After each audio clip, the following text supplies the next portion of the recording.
Bueno, jóvenes, buenas tardes. Entonces, vamos a comenzar la clase de hoy, ¿no? Terminando el tema de la clase pasada sobre dipolos, sobre campo eléctrico uniforme, ¿no? Bueno, en esta ocasión, como ven aquí en la diapositiva, le decía, se refiere a un problema que suele ser, ¿no? Expresado en la literatura, en los libros, en la práctica. Se refiere al caso de un electrón. El electrón, como ustedes saben, es una partícula electrizada porque tiene carga y su carga además es negativa, ¿no? Y el símbolo para denotar la carga es E minúscula. Ese es el símbolo, ya digamos es internacional, ¿no? Para denotar a la carga del electrón o al propio electrón. Y el menos simplemente para resultar que es negativa esa carga. ¿Sí? Bueno, en esta ocasión, aquí a la derecha, en la figura superior derecha, estoy representando a una región del espacio, o sea, un conjunto de puntos, ¿no? En otras palabras, en donde hay que un campo eléctrico. ¿Pero de qué tipo? Uniforme. Y lo llamamos así porque E es igual constante, dice aquí, ¿no? Entonces, el hecho de que E sea constante, siendo que E es intensidad de campo eléctrico, y como ya sabemos, es un vector, que se le asocia a cada punto de la región del espacio. Al ser constante significa de que para puntos diferentes del espacio, por ejemplo aquí, yo estoy señalando para este punto, voy a usar mi lápiz aquí para que sea más claro, dejar el lápiz, me refiero acá, para este puntito acá, le debe corresponder un vector. Bueno, ¿qué vector? De acuerdo a esta condición, el vector es, acá está el vector es. En otro punto, por acá, por ejemplo, si E es constante, significa que le debe corresponder a este otro punto el mismo vector E, ¿no? Un vector equivalente se dice, ¿no? En álgebra vectorial. Y así, por otro punto, etcétera. Lo mismo, lo mismo, lo mismo. Ya, ese es el significado de E constante. ¿Correcto, jóvenes? Muy bien. Ahora, lo que vamos a hacer es considerar la condición inicial, ¿no? De este problema, como ya les dije, ¿no? Que suele ser en la práctica. La condición inicial es que el electrón, como ven aquí en la figura, es como si hubiera sido lanzado o disparado si quieren, con una cierta velocidad v sub cero. Y esa es la velocidad con la cual ingresa el electrón a esta región del espacio donde hay un campo uniforme. ¿Sí? Ahora, la velocidad es un vector, ¿no? Desde el punto de vista de física 1, la cinemática o la dinámica, ustedes recuerdan, es un vector. Y entonces aquí lo estoy representando, ese vector, con una flecha verde, color verde. Esta flecha, como se ve, tiene la misma dirección que cualquier línea de fuerza de este campo uniforme. ¿Cierto? ¿Y qué sentido tiene? El mismo sentido que cualquier línea de fuerza del campo uniforme. Muy bien. Esa sería la condición inicial. Y entonces la pregunta sería, ¿cómo se moverá el electrón en adelante apenas ingresa a esta región del espacio con este tipo de campo único? Esa sería la pregunta. Entonces, en términos de la dinámica, ¿no? Podemos nosotros responder a la pregunta. Para eso, ya sabemos, debemos elegir un sistema de coordenadas, ¿no? Previamente. Aquí, como el movimiento espero que sea unidimensional, entonces basta elegir un eje, un solo eje, por ejemplo, X, ¿no? Y para ese eje X estoy eligiendo un origen de coordenadas que lo podría ubicar de repente justo en el lugar donde ingresa el electrón, ¿no? Aunque acá yo lo he dibujado por separado, ¿no? O aparte, digamos, debajo, pero podría estar justo donde se encuentra el electrón en el ingreso, ¿sí? Muy bien. Ahora, entonces, analicemos. Diagrama de cuerpo libre, ¿no? Porque ustedes recuerdan de la dinámica, ¿no? De la dinámica física 1 hay que identificar cuáles son las fuerzas que actúan sobre la partícula. Bueno, aquí yo voy a reconocer solamente la fuerza eléctrica en el diagrama de cuerpo libre y voy a despreciar el peso, ¿no? Porque a pesar de que el electrón tiene una carga muy pequeñita, ¿no? Que es, ¿cuánto es? El valor es 1,6, ¿no? Más o menos, 1,67 por 10 a la menos 19 con, o sea, 0,00.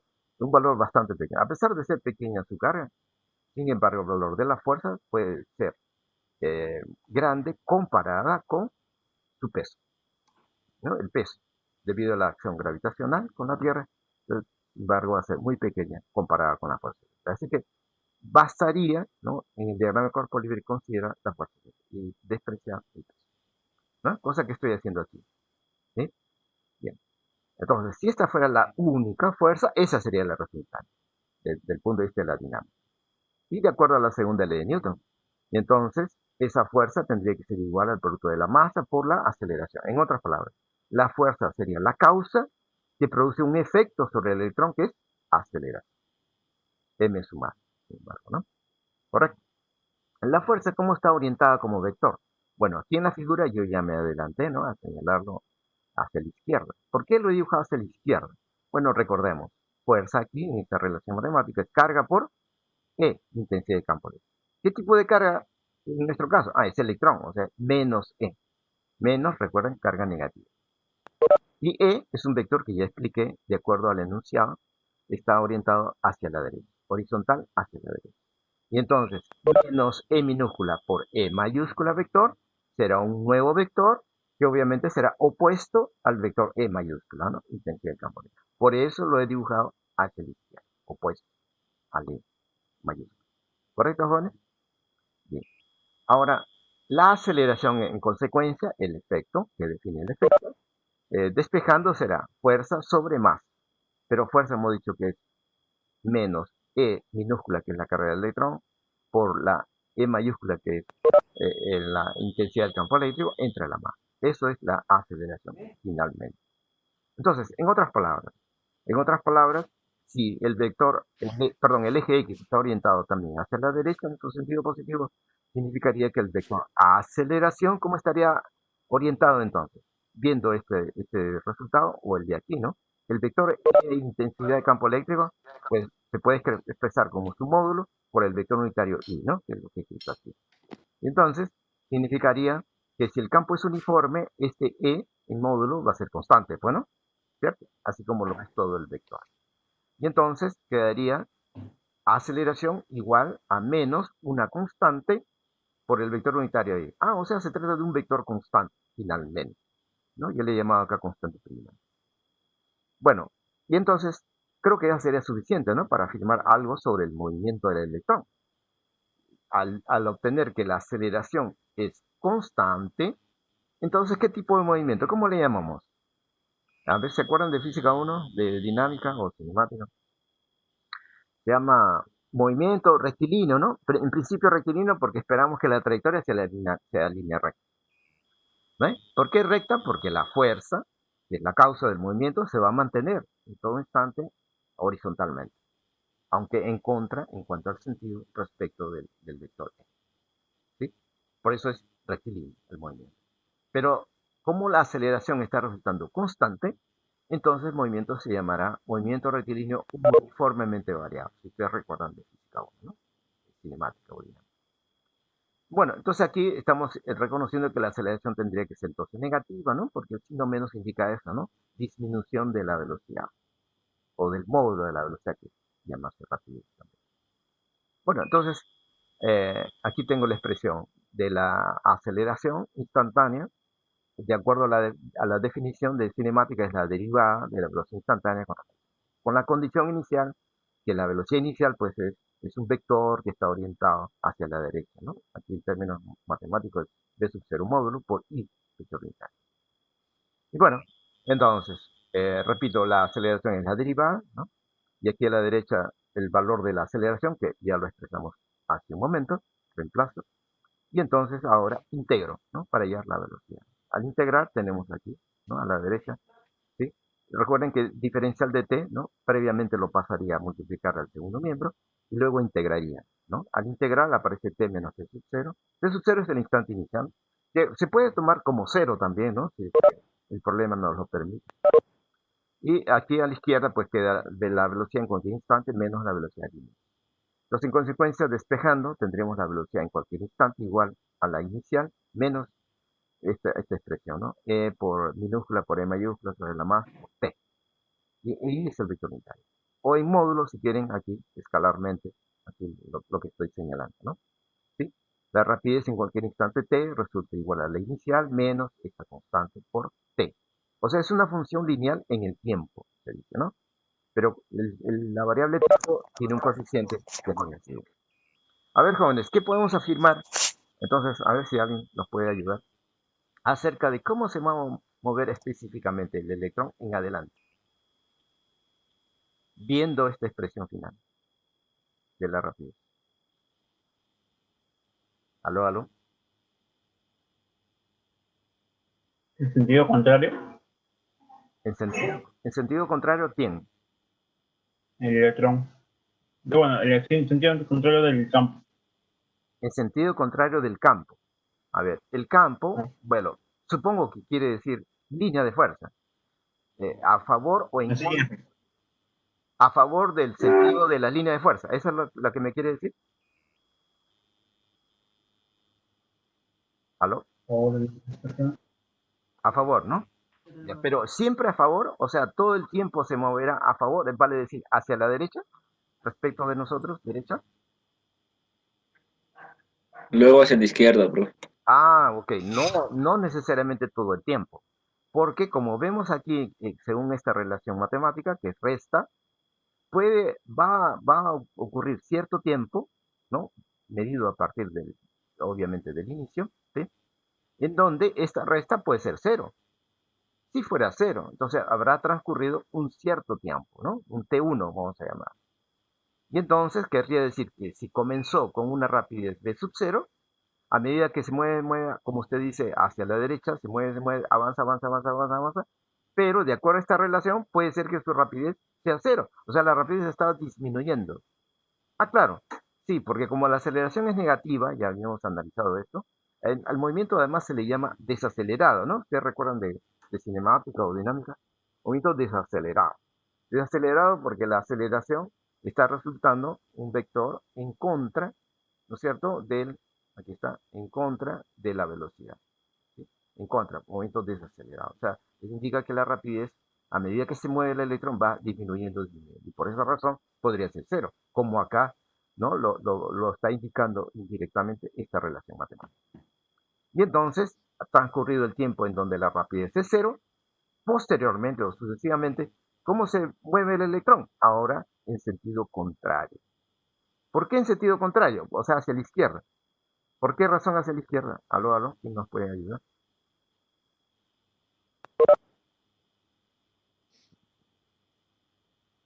Aló.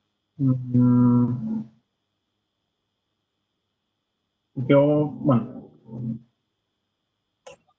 ¿Puede volver a repetir la pregunta? Ah, sí, estaba yo diciendo de que apenas el electrón ingresa a esta región del espacio donde hay este campo uniforme, con esta velocidad, en adelante esa velocidad va a tener que disminuir. ¿Por qué va a tener que disminuir? Porque la aceleración que hemos calculado antes es negativa, ¿no? Es decir, la fuerza, como se ve aquí también, vectorialmente, se está oponiendo a la velocidad. Y por esa razón el movimiento sería entonces desacelerado, como se llama en física 1, en cinemática o dinámica. ¿Sí? Entonces, por esa razón, su movimiento inicial es hacia la derecha, pero disminuyendo de rapidez. Hasta, inclusive, podría ser que se anule su rapidez, ¿no? Como aquí vemos de esta expresión matemática. ¿Sí? Ah, ah, continúa transcurriendo el tiempo y ahora la rapidez, o perdón, el electrón ahora se va a mover hacia la izquierda. Pero la pregunta es, ¿por qué se va a mover hacia la izquierda en adelante?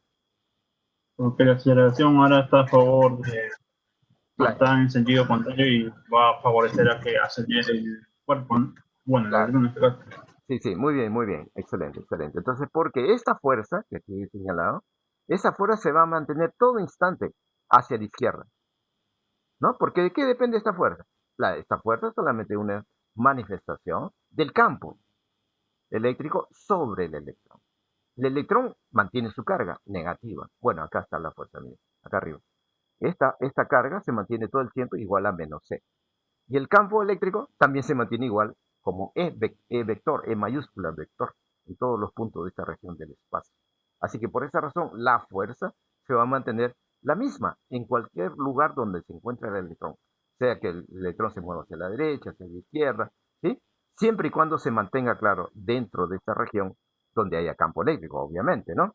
Entonces, por eso que la fuerza ahora, cuando la partícula, el electrón, no se detiene y como la fuerza sigue actuando, a pesar que se detuvo, sigue actuando la fuerza, pero como está orientada hacia la izquierda, entonces por eso el electrón se va a mover hacia la izquierda ahora, ¿no? Y así continuará moviéndose en adelante hasta que seguramente va a tener la opción de luego abandonar la región de campo eléctrico, ¿cierto? Podría abandonar. Eso es. Muy bien, jóvenes. Ese sería en la práctica, repito, este en realidad es un problema, pero yo lo estoy desarrollando como si fuera un tema teórico. En realidad es un problema de práctica. Bueno, yo les dejaría para avanzar, jóvenes, me gustaría, si me permiten, por favor, avanzar con la teoría. Y entonces esto a continuación se lo dejo a ustedes, ¿no? Porque es motivo de análisis de la velocidad, perdón, del movimiento, pero variando. Lo que varía aquí es el campo, miren. O sea, nuevamente, el electrón ingresa con una velocidad inicial hacia la derecha, ¿no? Por la flecha verde, pero el campo ya cambió. O sea, es una nueva condición. Es como decir un nuevo problema, ¿no? Miren, el sentido de las líneas ahora apunta hacia la izquierda, pero antes apuntaba hacia la derecha. Así que ese es el único cambio. Entonces es como de resolver un nuevo problema. Yo se lo dejo para ustedes, ¿no? Aquí está explicado también, al detalle, por si acaso. ¿Sí? Por favor, se los dejo. Y para avanzar, aquí hay otro problemita que también me gustaría que ustedes lo revisen luego con más calma, ¿sí? Pero aquí ya, digamos, estamos considerando que el campo eléctrico, el campo uniforme, sigue siendo uniforme, como se ve acá en la figura, pero esta vez las líneas de fuerza son verticales. En los casos anteriores era horizontal, ¿no? O eran horizontales. Ahora son verticales, pero además apuntando para abajo, porque recuerden que las líneas tienen sentido, ¿no? Que es el sentido del vector E, por supuesto, ¿no? Está apuntando para abajo. Y el electrón se mantiene igual, o sea, el electrón ingresa con un vector velocidad inicial hacia la derecha otra vez, de manera horizontal.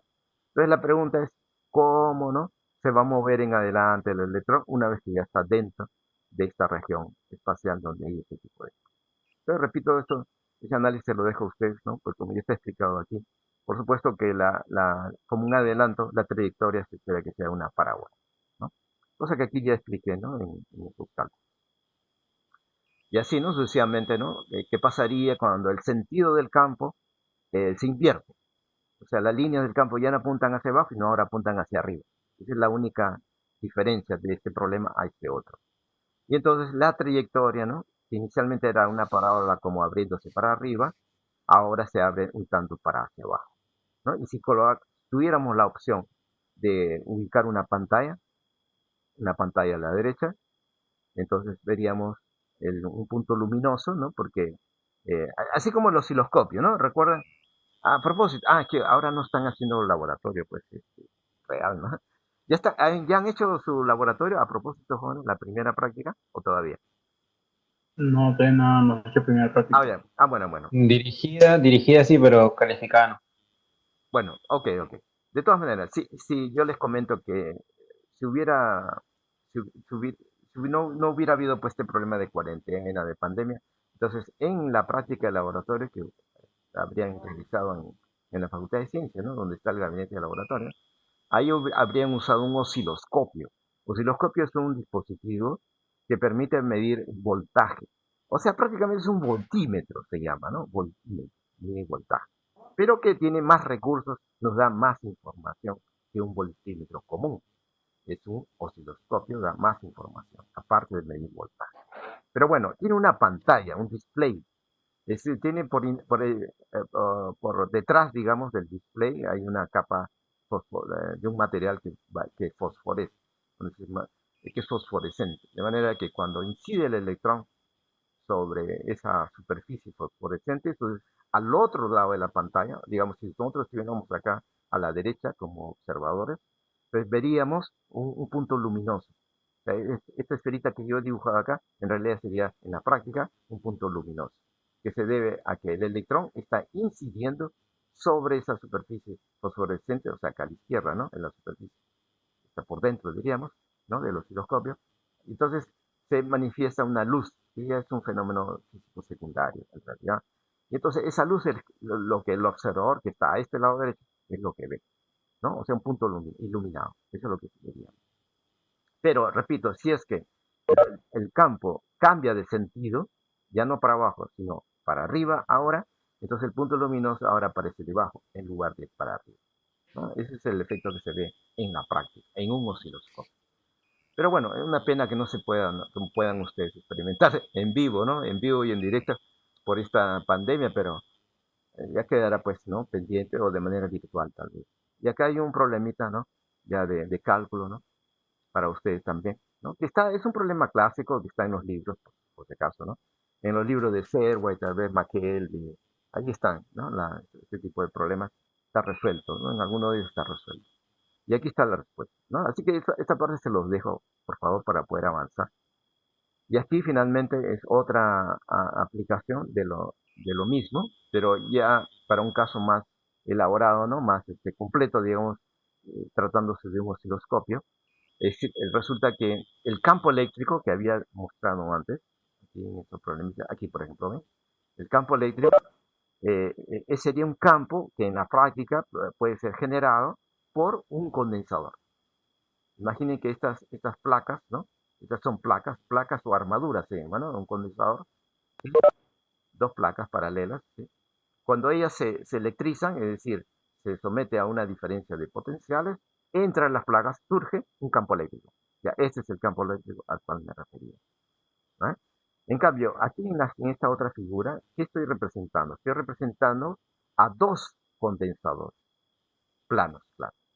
Entonces, aquí he pintado, ¿no? La armadura con color rosado, la una y la otra, y aquí este otro condensador con color verde, ¿sí? Pero miren, sus placas son perpendiculares entre sí, de los dos condensadores. O sea, vale decir, cuando las placas se electrizan, ¿no? Por la acción de un voltaje, entonces entre las placas, de manera independiente, se generarían campos eléctricos, ¿no? Aquí, por ejemplo, esta flechita en lila representa una línea de fuerza de un campo eléctrico debido a estas placas de color rosado, ¿no? Apuntando para arriba, y debido a al voltaje de las otras placas de verde, en color verde, esta flecha en verde representa al campo eléctrico debido a ese otro segundo condensador. O sea, tenemos entonces el mismo electrón que antes, con la misma velocidad que ingresa a esta región, pero en presencia de dos campos eléctricos en dos direcciones perpendiculares entre sí. Una vamos a llamar paralela al eje X y la otra paralela al eje Y, por ejemplo, ¿no? Así que esa es la variante. En un osciloscopio hay la posibilidad de activar, o sea, de, de activar estos dos condensadores, ¿no? Porque interiormente el osciloscopio tiene esta configuración de dos condensadores. Entonces, cuando un condensador está apagado, por ejemplo, el verde lo apagamos y encendemos el rosado o rojo aquí, entonces es el caso anterior que había comentado, este de acá, ¿no? Aquí está apagado el condensador verde, solo está prendido el rojo. En cambio, cuando encendemos los dos condensadores, ya tenemos esta situación, ¿no? Eso sería en la práctica, para un osciloscopio. O sea, equivale a tener dos campos eléctricos, como decía, en dos direcciones perpendiculares, digamos aquí, en X y en Y. Y entonces la pregunta sería, si este plano acá, ¿no? Esta figura que representa un plano, representara una pantalla o la pantalla del osciloscopio, ¿qué vería el observador que está a la derecha? Fuera del osciloscopio, a la derecha. Entonces, el punto iluminado sería este, que estoy señalando. Con esta esferita amarilla, ¿no? Parece anaranjado, ¿sí? Eso es lo de que entonces, la pregunta aquí, porque este es, como ustedes comprenderán, pues sería un nuevo problema, ¿no? Un otro problema de análisis. Pero yo se lo dejo a ustedes también, ¿no? A partir de los casos anteriores, va a ser fácil, ¿no? Llegar a esta conclusión, ¿ok? Entonces hay una desviación en el eje X y al mismo tiempo hay una desviación en el eje Y. O sea, por eso aparece en este cuadrante, ¿no? Se llama cuadrante, ¿no? Acá este es el primer cuadrante, segundo cuadrante, tercer cuadrante. Y aquí el cuadrante, ¿sí? Y si se invierte, mire, acá en la figura inferior está dando a entender que se invierten los campos. El sentido de la línea de fuerza, mire, se ha invertido, ¿no? La flecha en color lila apuntaba para arriba, ahora apunta para abajo. La flecha en color verde apuntaba hacia adentro, ahora apunta hacia afuera, ¿no? Entonces ahora la posición del punto iluminado en la pantalla ya no está en el tercer cuadrante, sino ahora aparece en el primero. Entonces aquí sería la pregunta, ¿por qué aparecen en estas posiciones? ¿No? Repito, la respuesta se basaría en el análisis de los casos anteriores, ¿no? Así que por favor se los dejo. Ahora, yo quisiera pasar a este otro tema, ¿no? Para avanzar en la teoría, si me permite. Ahora vamos a analizar el efecto de un campo uniforme, electrostático uniforme, que ocasionaría a un dipolo. Bueno, ustedes recuerdan que hay dos tipos de dipolo, un dipolo llamado rígido y el otro llamado gas. ¿A qué le llamamos dipolo rígido? ¿Alguien se acuerda? Aló, aló. ¿Qué es un dipolo rígido? La distancia entre los extremos era constante. Ah, muy bien, muy bien. Cuando la distancia entre las cargas del dipolo no cambia, o sea, es constante. Muy bien. Y a esa distancia a propósito se le conoce como brazo dipolar también, ¿no? Sí, ese es el caso de un dipolo rígido. Entonces nosotros vamos a estudiar el efecto que se produciría sobre un dipolo rígido en presencia o debido a un campo eléctrico que no está generando el dipolo, sino es otro campo, un campo uniforme. ¿Sí? A ese campo que no es el que está creando el dipolo, le podemos llamar un campo externo, usar la palabra externo para no confundir, porque recuerdan ustedes que el propio dipolo también crea un campo eléctrico a su alrededor, ¿no es cierto? Ya, pero esta vez no nos estamos refiriendo al campo que crea el dipolo, no, es al campo o otro campo. Por eso uso la palabra exterior o externo también, ¿no? ¿De acuerdo, jóvenes? Bien, entonces, veamos, veamos. ¿Qué ocurre?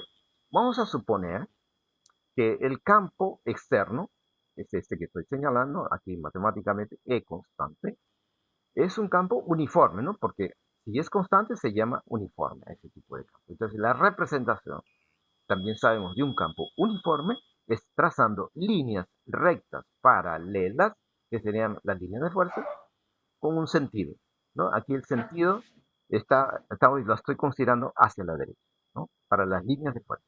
Muy bien. Entonces, esa es la representación de un campo eléctrico uniforme. Muy bien, ese es el campo externo. Y el dipolo.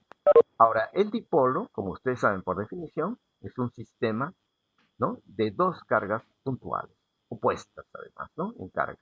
Una es menos Q y la otra es más Q, separadas una cierta distancia. ¿Eh? Y esta vez esa distancia no va a cambiar porque el dipolo es rígido, como recordó su compañero. ¿Muy bien? Ahora, yo estoy suponiendo que el dipolo está orientado, miren, es como si fuera un segmento, ¿no? Un segmento rectilíneo en cuyos extremos están las cargas. Es una interpretación que estoy haciendo para entender más fácilmente el fenómeno, ¿no? Que se va a manifestar. Bueno, entonces este segmento, ¿no? Que es el dipolo prácticamente, está, miren, inclinado respecto de la línea de fuerza del campo eléctrico.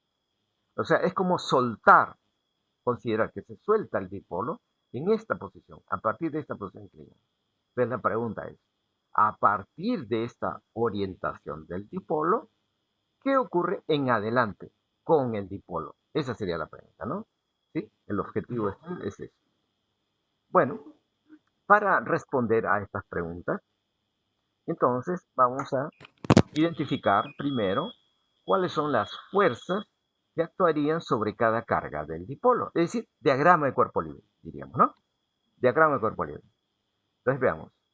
Por ejemplo, sobre la carga positiva, más Q. ¿Qué fuerza estaría actuando solo sobre ella?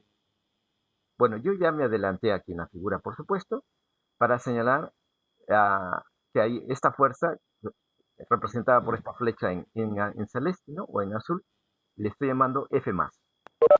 ¿Sí? ¿Por qué F más? Porque está actuando sobre la carga que yo la estoy asumiendo como positivo, más. ¿No? ¿Ok? Entonces, ¿igual a cuánto sería? Sería esa fuerza igual a Q, o sea, más Q en este caso, por la intensidad del campo eléctrico en mayúscula, ¿no? Y como ya sabemos, el dato es uniforme, con su sentido hacia la derecha. ¿Correcto, jóvenes? Entonces, a ver, jóvenes, pregunto, si alguien me responde, ¿por qué he dibujado la flecha en azul para representar a la fuerza hacia la derecha. ¿Por qué horizontal y hacia la derecha? A ver si alguien me puede responder. Porque la carga es positiva. Bueno, Por el sentido del campo. Porque se mueve respecto al campo, en la misma dirección del campo. muy bien, muy bien. Correcto, Juan. Muchas gracias, te agradezco. Sí, efectivamente, miren, matemáticamente, la fuerza que actúa sobre cualquier carga, no solamente sobre esta, sino en general sobre cualquiera, sería un Q por E, ¿no? A ver, lo voy a escribir acá usando el lápiz. La expresión general de la fuerza es entonces un Q aquí. La fuerza que actuaría sobre cualquier carga Q va a ser igual a la carga, la que sea, no importa su signo, puede ser más Q o menos Q, y por E, donde E es la intensidad del campo eléctrico, ¿en dónde? En el lugar donde esté la carga Q. ¿Cierto? Esa es la expresión general. En particular, en este dipolo, bueno, yo estoy considerando que la carga es más Q, aquí. Y ella está ubicada en este punto, ¿no? Aquí, en este punto. Ahí está la carga. Entonces, en ese punto, hay un campo, un vector, le corresponde un vector E, que es igual, ya hemos aclarado, por ser uniforme, en este punto, en este otro, en cualquier punto es el mismo E. Pero entonces, reemplazando acá, diría más Q, por eso he escrito más Q, por L, que es constante, ¿sí? Ahora, vectorialmente, o sea, de álgebra vectorial, este vector fuerza, ¿cómo debiera ser? ¿Cuál debe ser su módulo, su dirección y su sentido? A ver, comencemos con módulo. Módulo del vector fuerza. Tendríamos que tomar módulo a lo que está a la derecha, que sería el valor absoluto de Q, es decir, Q, por módulo de E, es decir, E simplemente. ¿Sí? Ese sería el módulo. Ahora, dirección del vector fuerza.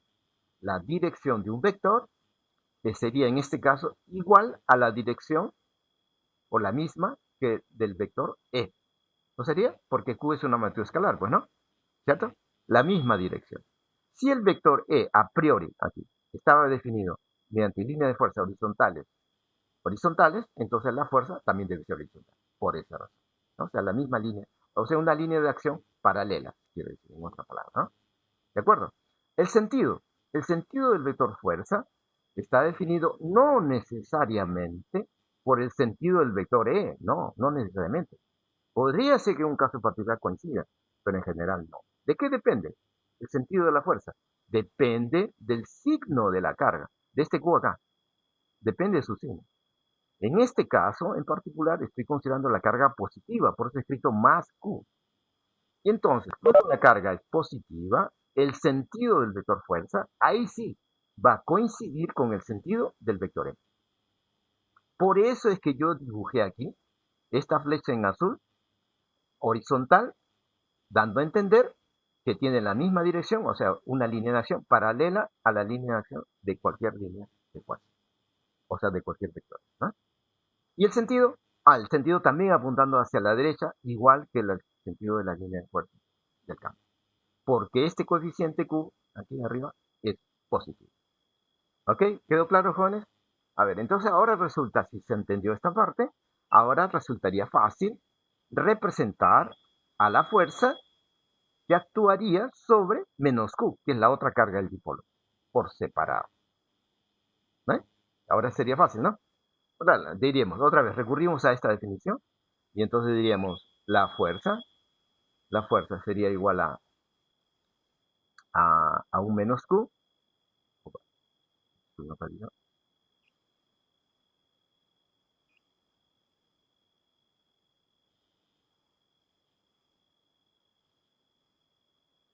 Bueno, no obedece. Bueno, entonces sería, ahora sería menos Q, porque la carga pues es menos Q a la que me refiero ahora, ¿no? Y por el vector E, ¿en dónde? En el lugar donde ahora está menos Q. Es decir, en este punto que estoy señalando. Pero por otro lado sabemos que a priori el dato es que el campo es uniforme. Por lo tanto, el vector E que consideré antes en el lugar donde estaba más Q debe ser el mismo que ahora en menos Q. Por eso he escrito la misma letra E mayúscula. ¿Sí? Esta de acá es la misma que la de acá. No olviden.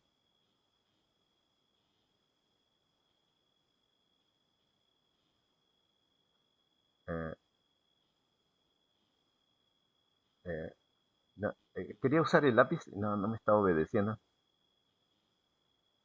y algo pasó. Bueno,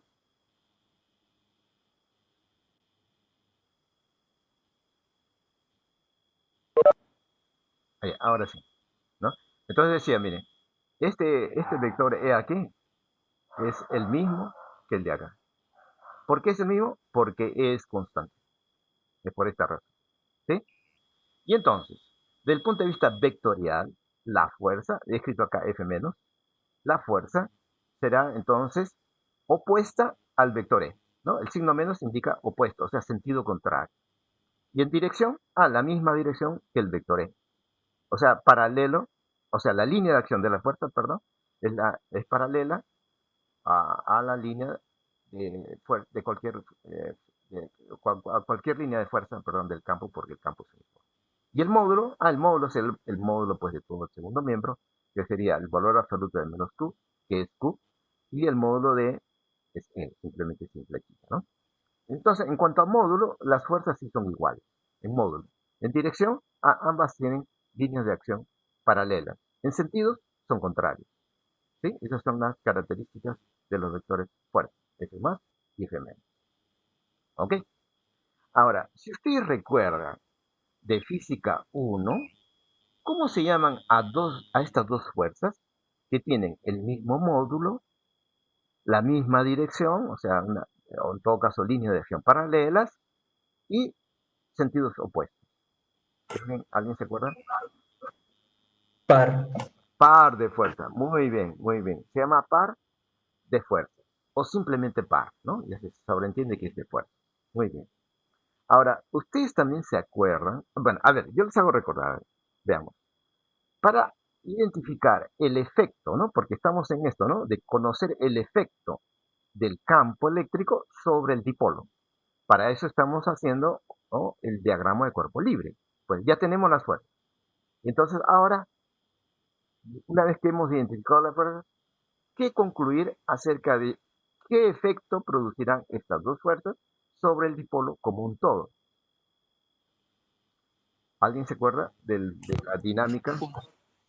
Una Un rotación. torque. ¿Qué efecto? Perdón, no le escuché bien. Movimiento de rotación. ¿Por qué? ¿Y por qué no traslación? Bueno, ¿por qué no traslación? Sería una pregunta. ¿Y por qué rotación con usted?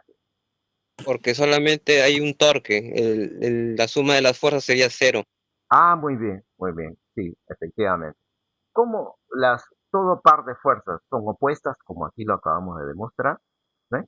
Y ojo, resultan par porque el campo eléctrico es uniforme. Porque imaginen, ¿qué hubiera pasado si este E no fuera constante? O sea, campo no uniforme se llama, ¿no? Cuando E no es constante.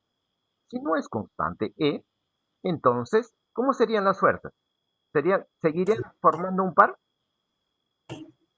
Serían diferentes. Ya serían diferentes, ya no sería un par, simplemente dos fuerzas, efectivamente. Pero bueno, entonces recordando de física 1, un par de fuerzas produce una fuerza resultante igual a ¿cuánto?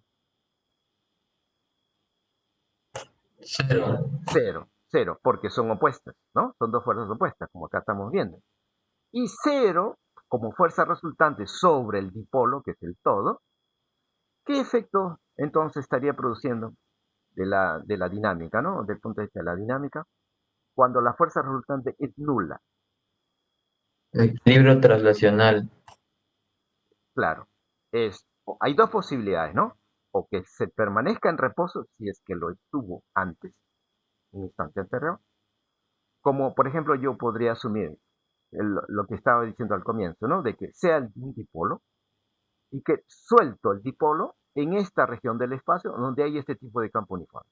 ¿Ya? Si esa es la condición inicial de soltar, es decir, parte del reposo, entonces en adelante, cuando la fuerza resultante es nula, se va a mantener en reposo. ¿No sería eso? ¿Ok, jóvenes? Muy bien. Pero, ¿qué tal si el dipolo lo suelto, pero ya con una cierta velocidad? Entonces, como la fuerza resultante es nula, significaría también que si la condición de inicial es con velocidad, entonces esa velocidad se debe mantener igual en adelante, ya que la fuerza resultante es nula. ¿Se acuerdan? Eso se llama primera ley de Newton o ley de inercia. En este caso, yo voy a suponer que la condición inicial es que soltamos al dipolo del reposo. O sea, soltar quiere decir reposo, ¿no? Por eso estoy diciendo que entonces la resultante, al ser cero, implicará que el dipolo se va a mantener en reposo después. ¿Ok? Ese es un posible efecto desde el punto de vista de traslación. Pero como usted también dijo, o su compañero también dijo, que el dipolo va a rotar. Ya, ese es el otro tipo de efecto. La magnitud física que expresa rotación sobre un cuerpo rígido, bueno, aquí el dipolo, como es rígido, se podría interpretar como si fuera un cuerpo rígido, ¿no? Imagine como si fuera una barra, una especie de barra, ¿no? Rígida, claro, en cuyos extremos están las cargas puntuales. Es una interpretación que podríamos hacer, ¿no? Ya que el dipolo es rígido. Entonces podemos decir por eso que el otro efecto de este par de fuerzas sería rotación de este dipolo como si fuera un cuerpo rígido, ¿no es cierto? Ya que el torque, ya, entonces habría que analizar cuál es la magnitud física que expresa rotación. A eso se llama torque, ¿no? Torque aquí, acá a la izquierda. O momento. Torque o momento es lo mismo, son sinónimos. Y claro, para esto habría que entonces identificar un punto de referencia para calcular el torque o el momento resultante, ¿no? Como acá hay dos fuerzas, cada una puede producir un torque, o sea, un momento. Pero respecto de cierto punto de referencia. Entonces yo voy a elegir como punto de referencia para calcular el torque este punto O. ¿Y en dónde lo ubico? En cualquier lugar. Voy a comenzar, como aquí está en la figura, de este punto. ¿Sí? Voy a comenzar de ahí. Entonces, el torque resultante será la suma de los dos torques, uno para cada fuerza. Y entonces, por eso he escrito acá, tau O más. O es el punto de referencia, o más es debido a la fuerza que actúa sobre la carga positiva. Y tau O menos, el torque respecto del punto O, del mismo punto O, pero debido a la fuerza que actúa sobre la carga negativa. Muy bien. Entonces, matemáticamente, recordemos, ¿cómo se define torque? Torque, aquí yo ya lo he escrito, se define como el producto vectorial de el vector R acá. ¿Se acuerdan que ese R es el vector posición de quién? Del punto de aplicación de la fuerza. Al escribir más, me estoy refiriendo a la fuerza F más. Aquí está la fuerza F más, ¿no? En la gráfica. Ya, esa es la fuerza. ¿Cuál es su punto de aplicación? El lugar donde está la carga más, que es un punto. ¿Ok? Entonces, R más debe indicar la posición de más Q, en otras palabras, ¿no? Porque en más Q está el punto de aplicación, repito, de la fuerza F. ¿A partir de dónde? R, desde el punto de referencia O. ¿Sí? Aquí está, lo estoy señalando. Por vectorialmente la fuerza. ¿Qué fuerza? Bueno, la que estoy llamando F más. Más, análogamente, para la otra sería R menos, aquí comienza también de O, el mismo punto de referencia, y termina en el punto de aplicación de la otra fuerza F menos, que es el lugar donde está menos. ¿Ok? Producto vectorial. Luego, ahora lo que voy a hacer es un artificio matemático conveniente de expresar F más como simplemente F. Y F menos tendría que ser entonces menos F. ¿Por qué más F y la otra menos F? Porque son dos fuerzas opuestas, es decir, un par de fuerzas. ¿No es cierto? Por eso he escrito a uno más F y a la otra tendría que ser menos. O viceversa, claro. Viceversa. Si a F más le llamo menos F, a F menos tendría que llamarle o escribirla más F. El resultado final no va a cambiar, va a ser el mismo. ¿Ok? Entonces, voy ahora a continuación factorizar F entonces, ya que está apareciendo la misma letra F, claro, con su signo correspondiente delante. Y entonces factorizo F, pero se mantiene a la derecha, ustedes recordarán, el producto vectorial pues, de álgebra vectorial no es conmutativo. Y entonces queda entre paréntesis a la izquierda R más menos R menos, ¿cierto? Y ahora interpretamos esta resta de vectores en la figura. Acá en la figura, aquí está R más y aquí está R menos. Observen sus extremos, la punta de flecha. Y entonces de álgebra vectorial también, este vector L que estoy notando. Ya lo conocemos, ¿no? A este vector L. Es un vector, ¿se acuerdan ustedes? Cuyo módulo es justamente la distancia entre las cargas que le llamamos brazo dipolar. Ese es el vector L. Y además que comienza en donde el vector L, por definición, en la carga negativa y termina en la carga positiva. ¿Cierto? Ahí está. Pero, del punto de vista de álgebra vectorial, en este triángulo de vectores, de acuerdo a la punta de las flechas, L, el vector L, justamente es R más menos R menos. Ahí está. Y entonces lo reemplazo. L, vector L, y en lugar de escribir fuerza, F, lo escribo como Q por E. Recuerdan que F era F más, ¿no? Aquí está, este F más, que aquí había escrito antes, ¿no? Así que lo estoy reemplazando. Más Q, o Q simplemente por E. Y ahora, convenientemente, voy a asociar este escalar Q con L, el vector L. ¿Qué nos daría? Bueno, esa es una magnitud que hemos definido antes y le llamamos momento dipolar eléctrico, denotado por P minúscula vector. Entonces, conclusión. El torque resultante que estábamos queriendo calcular respecto del punto O ha resultado igual a P vectorialmente por E. Intensidad campo. ¿Sí? Ahora, pero acá hay un detalle en el resultado, jóvenes. Un detalle interesante. Bueno, que ustedes deben recordar a propósito, ¿no? Si tienen buena memoria de física 1. Miren, nosotros hemos comenzado con el punto de referencia, el punto de referencia O, y por eso escribí tau sub 0, ¿no? O tau sub O, si quieren, ¿sí? Y entonces, a la derecha, la pregunta es, ¿existe alguna magnitud? ¿Está apareciendo alguna magnitud que exprese el punto O? ¿Aló, aló? No, profe. No, No, efectivamente, no. Entonces, ¿qué podemos concluir acerca del punto de referencia O? Que puede ser cualquier punto. Exactamente, muy bien, excelente. O sea, querría decir que el torque resultante que hemos calculado no depende del punto de referencia o que hayamos elegido. Ha podido ser este punto, en este lugar, acá, aquí, acá, etcétera, por aquí, por acá. Cualquier punto ha podido ser. Eso es la interpretación, que el torque no depende del punto de referencia. Bueno, este resultado en realidad se conoce desde la física 1, ¿no? Desde el curso de física 1, se recordarán de estática tal vez. ¿Sí? Así que yo aquí estoy recordando en todo caso, ¿no? Bien. Ahora, Profesor, una consulta. sí, sí. ¿Qué pasaría si ese punto está exactamente a la mitad de entre las dos cargas? También igual. Usted, si desea, en un momento aparte, lo puede confirmar. El punto O, si usted lo ubica acá, en el punto medio, igualito. El resultado va a seguir siendo el mismo acá. P por E. Sigue siendo el producto vectorial de P por E. O sea, no aparece ninguna magnitud geométrica, etcétera, que exprese el punto. No va a aparecer. O sea, este mismo resultado aparece P por E. Entonces, por eso la conclusión de que el torque resultante que actúa sobre el dipolo no depende de en dónde se ubique el punto de referencia. ¿Ok? Si se quiere convencer, por favor lo puede hacer. A ver, aquí va a ver rápidamente, a ver, ya que me preguntó, a ver, aquí el punto, imagine que ahora está acá. ¿Sí? Entonces el vector R más comienza de aquí hasta acá, ¿no? El R menos de aquí hasta acá. ¿Cierto? Ahora, aquí va a aparecer esta resta. Interpretaremos aquí la resta, vectorialmente, claro. R más menos R menos, ¿qué daría?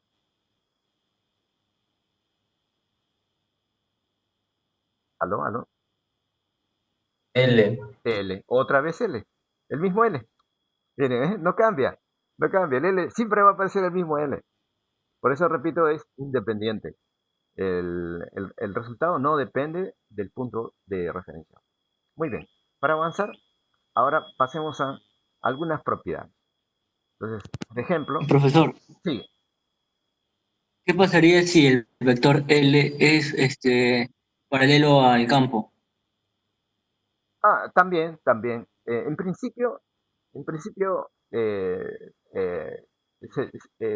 debería aparecer esta expresión vectorial, producto vectorial, pero en particular cuando está orientado el vector, el dipolo a lo largo de una línea de fuerza, o sea, a lo largo del vector E, entonces ya ese es un caso, una posición particular del dipolo, una orientación particular, que lo vamos a analizar más adelante. Bueno, a propósito, ya que me pregunta eso, miren, cuando el dipolo está orientado horizontalmente, diríamos en la figura, ¿no? Es decir, paralelo al vector E, entonces el producto vectorial, ¿cuánto sería? 0. 0, ¿no? Porque se trataría de álgebra vectorial, dos vectores paralelos, en cuyo caso el ángulo entre ellos sería 0, ¿no? Claro, si es que los dos vectores son paralelos, o sea, apuntan en el mismo sentido, ¿no? En este caso. Y no olviden que el vector P, bueno, aquí debajo en la figura, miren, acá está el vector P. ¿Cómo se representa el vector P? Con una flechita, ¿no? Que, de acuerdo a la definición, tendrá el mismo sentido que el vector L correspondiente, ¿cierto? Y el vector L, a su vez, se definió como comenzando en la carga negativa siempre y terminando en la carga positiva siempre, ¿sí?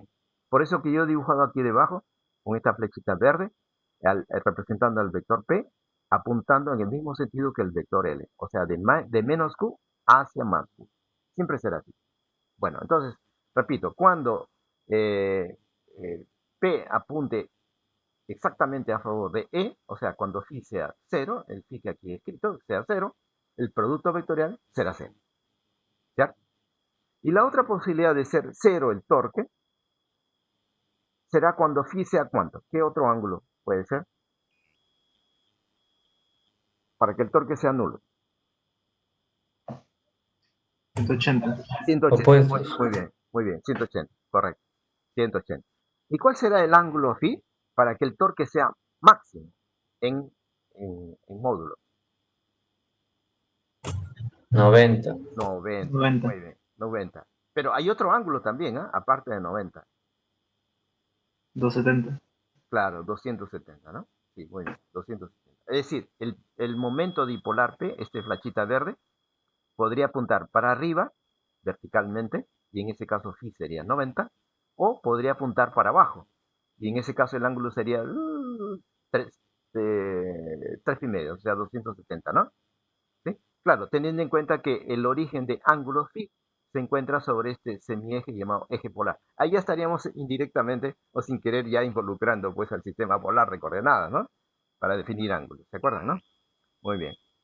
Así que, entonces, una de las propiedades es que el torque que estaría produciendo el campo eléctrico en esta figura, en este caso de análisis, va a producir una rotación del dipolo. ¿En qué sentido? ¿Horario o antihorario? ¿Aló?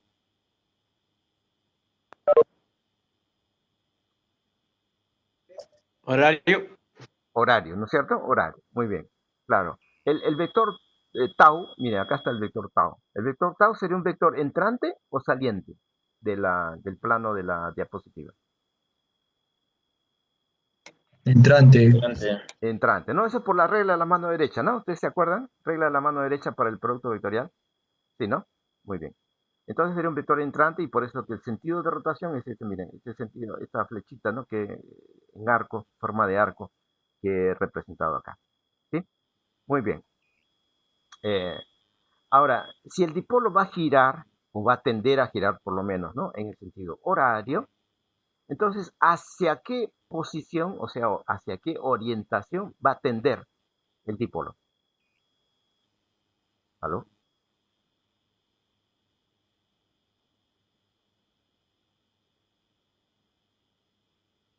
Así está el paralelo con el campo, profe. Bueno, veamos si eso es cierto. En parte es cierto, en parte. A ver, vamos a analizar lo que va a ocurrir. A ver, aquí voy a comenzar con el primer caso. El primer caso cuando, voy a borrar estas anotaciones que hice antes. Ok, ya borré. Bueno, entonces mire, voy a comenzar con este caso. Voy a considerar que el dipolo al inicio está en esta posición, o sea, con esta orientación. Como se ve, sería un dipolo a lo largo, orientado a paralelo o a lo largo de una línea de fuerza, ¿no? Como se ve aquí en la figura. Pero de tal manera que su momento dipolar P apunta, porque es un vector, ¿no? El vector, la flechita en verde, apunta a favor del vector E, intensidad de campo eléctrico. Miren, las puntas de flecha son iguales, ¿sí? Porque podría ser pues que el dipolo esté orientado al revés, ¿no? Es decir, por ejemplo aquí la carga positiva está a la derecha y la carga negativa está a la izquierda, pero podría ser al revés. Por ejemplo aquí en la figura de abajo está al revés. La carga positiva ahora está a la izquierda y la carga negativa está a la derecha, ¿cierto? Entonces, a ver, vamos a comenzar con este caso, ¿sí? Cuando el momento dipolar P, y aquí lo estoy señalando, es paralelo al vector E, intensidad de campo eléctrico, ¿sí? Y acá he escrito dos flechitas apuntando en el mismo sentido. Eso significa dos vectores paralelos, se dice en álgebra vectorial. ¿Sí? Muy bien. Entonces, a ver, y creo que era justo lo que nos preguntaba su compañero antes, ¿no? Que dejé pendiente la respuesta. Entonces, ahora es el momento para responder a la pregunta de su compañero. Miren, aquí el dipolo está, repito, paralelo al campo eléctrico, ¿no? Paralelo, completamente paralelo. Bien, entonces, a ver, analicemos. Fuerzas. ¿Cuáles son las fuerzas que actuarían, ¿no?, en el diagrama de cuerpo libre sobre el dipolo? Pues ya sabemos. Sobre cada carga va a actuar una fuerza. Comencemos. Carga positiva, más Q. ¿Qué fuerza actuaría? A ver, como vector. ¿Alguien nos responde, por favor? Vector fuerza. Derecha. Derecha, ¿no? Horizontal hacia la derecha. Y sobre la carga negativa,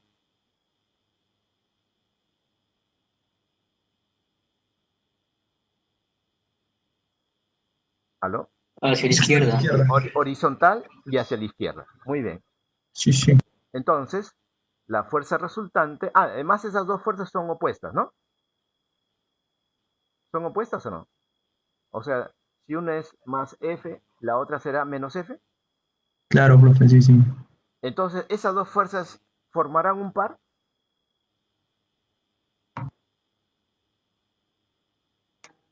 Sí. No. No. ¿Qué es par? Recuerden de física 1. ¿Qué es par de fuerzas?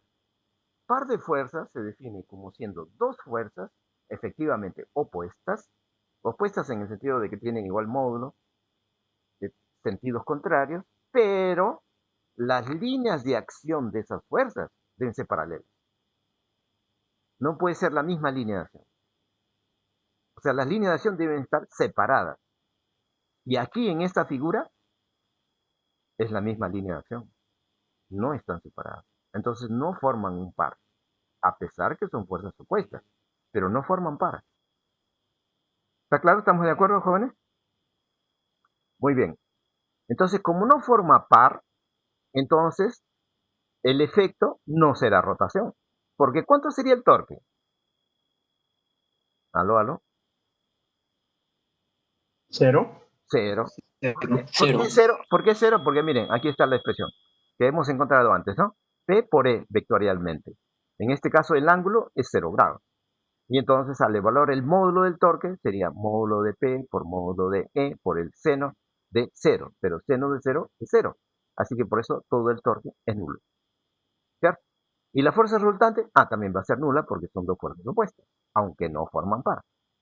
Entonces, miren, se está configurando estas dos condiciones, recordemos otra vez de física 1, en donde la fuerza resultante es nula y el torque resultante también es nulo. ¿Cómo se llama al estado en el que se encontraría entonces este cuerpo, entre comillas, que es el dipolo, cuando la fuerza resultante sobre ella es nula y cuando el torque resultante sobre él también es nulo? ¿Se acuerdan de física 1 cómo se llama ese estado? Equilibrio estable.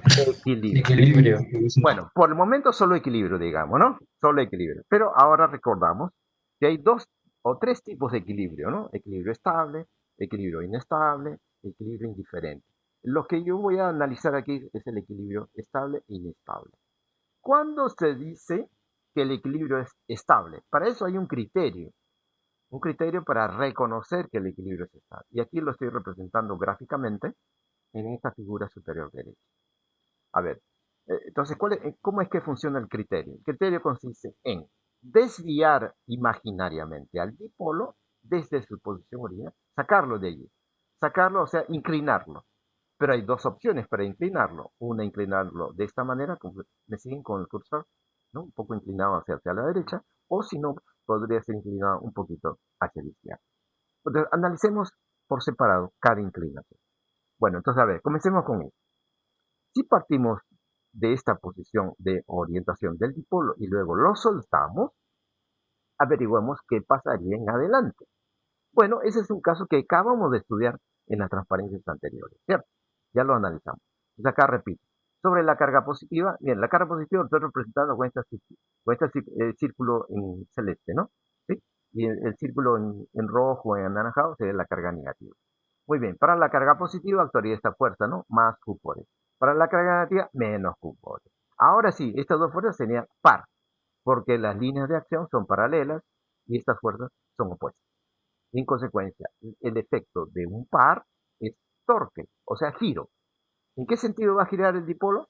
En el sentido horario, ¿no? Y lo he anotado aquí con esta flechita curva, ¿sí? Dando a entender que el dipolo, si es que lo soltamos a partir de esta posición, giraría, ¿no? En el sentido horario, tratando entonces de volver a su posición original, que era horizontal, ¿cierto? Eso es lo que pasaría. Y si lo hubiéramos desviado en el sentido contrario, acá, o sea, con esta inclinación a la izquierda, que estoy señalando, entonces nuevamente, por el análisis de las fuerzas, diagrama de cuerpo libre, acá tenemos la fuerza F más y acá la fuerza F menos. Nuevamente, las líneas de acción son paralelas y siendo fuerzas opuestas, otra vez aparece un par. O sea, otra vez giro. ¿Pero en qué sentido?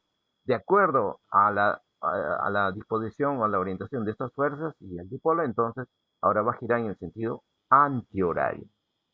En consecuencia, otra vez, tratando de volver a la posición horizontal, que era la posición de partida, ¿no? Entonces, cuando esto ocurre, una vez que se ha desviado ligeramente el dipolo desde su orientación inicial, y cuando él trata de volver, ¿no?, al soltarlo hacia su posición inicial, ese es el criterio para afirmar que el equilibrio es estable. ¿Correcto, jóvenes? No olviden que en esta posición la fuerza resultante es nula y aquí el torque resultante también es nulo. O sea, como ya se dijo, es un estado de equilibrio, se llama esto, pero en particular estable por este criterio.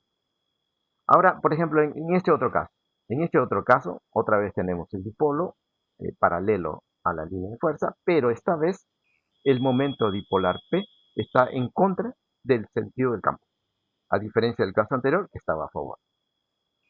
Bueno, entonces, fuerza resultante, otra vez va a ser cero. Otra vez tenemos dos fuerzas opuestas, pero no forman par, porque su línea de acción no son paralelas, o sea, es una sola línea, por eso no forman par. Pero sí son fuerzas opuestas, por eso que la resultante es nula. Y el torque entonces también será nulo porque el producto vectorial de P por E, ¿no? Si ustedes recuerdan, acá está P por E, también es cero. Entonces por eso no hay giro, no hay rotación. Entonces diríamos, se está configurando esas dos condiciones que se llama de equilibrio, ¿no? En términos de física 1. Pero nuevamente, ¿será el equilibrio que hemos llamado estable como el caso anterior? Ahora veremos que es el otro tipo de equilibrio que se conoce como inestable. ¿Y cuál es el criterio para reconocer que es inestable? Es similar al criterio anterior. Es decir, desviamos imaginariamente al dipolo desde su posición horizontal. O sea, lo inclinamos, mejor dicho, ¿no? Un poquito a la derecha, un poquito a la izquierda. Y analizamos qué pasaría en adelante. A ver, comienzo con esta orientación. Con esta inclinación. Diagrama de cuerpo libre. Fuerza. No olviden que el círculo en celestito significa carga positiva. El círculo en rojito, anaranjado, carga negativa. No olviden eso. Bueno, entonces, fuerza sobre la carga positiva. Acá está, más Q por E, ¿no? O sea, hacia la derecha. ¿Por qué lo estoy dibujando hacia la derecha? Porque hacia la derecha espero que esté, como lo está aquí en la figura, el vector E orientado, por esta razón. Y aquí, sobre la carga negativa, la fuerza es hacia la izquierda. ¿Por qué hacia la izquierda? Porque es menos Q por E. Ese menos indica sentido opuesto al sentido que tenga E, intensidad de campo eléctrico, ¿no? Que ha apuntado hacia la derecha por la figura. Muy bien. Entonces, por esa razón, ahora el dipolo va a girar en el sentido, ¿qué sentido? Aló, ¿qué sentido va a girar? A partir de acá. ¿Horario o antihorario? Y horario. Antihorario. Sí. Antihorario, ya, correcto. Entonces, la pregunta es, el dipolo tenderá o volverá a su posición inicial, que era esta. No, no, no. Al contrario, se va alejando más, ¿cierto? Se va alejando más. Ahora, y si lo hubiéramos desviado al dipolo en esta otra orientación, con esta otra inclinación, ocurre algo similar. O sea, va a tender a girar en el sentido horario, esta vez. Es decir, nuevamente alejándose de la posición inicial, que era horizontal, ¿no? Miren, entonces, aquí está ocurriendo lo opuesto que el caso anterior. En el caso anterior, apenas se desvía y luego se suelta, el dipolo tiende a volver a su posición original, que es horizontal. En cambio, aquí no. Aquí más bien se aleja más de la posición horizontal. Ese es el criterio para llamarle al equilibrio inestable. ¿Ok, jóvenes? ¿Alguna pregunta? Avanzamos entonces, ¿no? Si no hay preguntas. A ver, aquí hay un problemita que ya se los dejo pues a ustedes, ¿no? Es una pregunta para una respuesta análisis cualitativo, ¿no? Creo.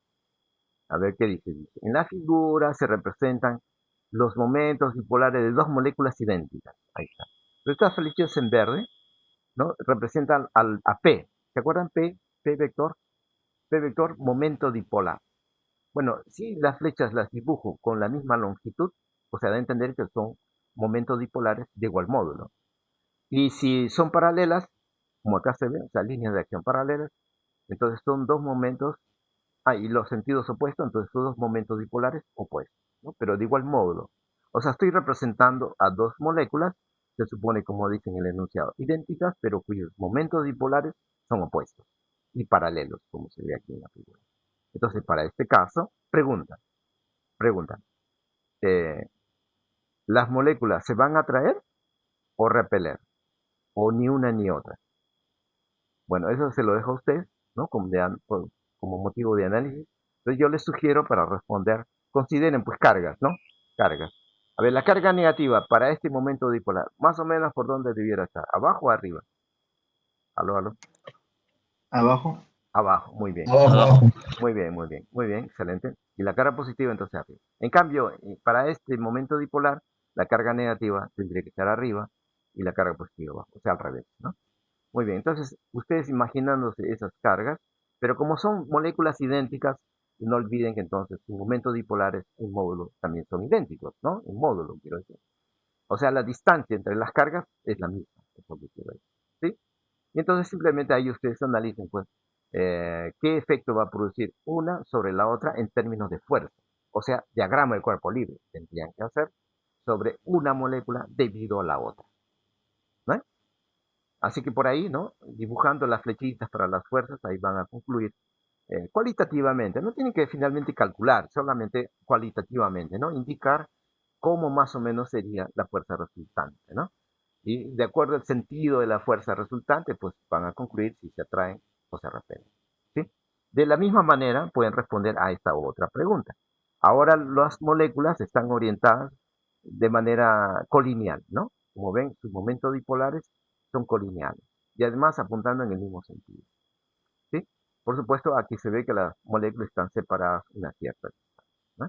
Pero nuevamente, imaginen que hay dos cargas, bueno, menos Q más Q para una y para la otra menos Q y más Q también. Las mismas cargas porque las moléculas son idénticas, claro, ¿no? Y nuevamente, pues diagrama de cuerpo libre, etcétera, y ahí analicen el sentido de la fuerza resultante. Ese sentido de la fuerza resultante le definirá si se van a atraer o repeler finalmente. ¿Ok? Ya se lo dejo pues para ustedes, ¿no? Para sus ratos libres. Y aquí otro problemita es el siguiente, miren. También para ustedes. Se trata de un alambre, aquí viendo la figura, un alambre delgado.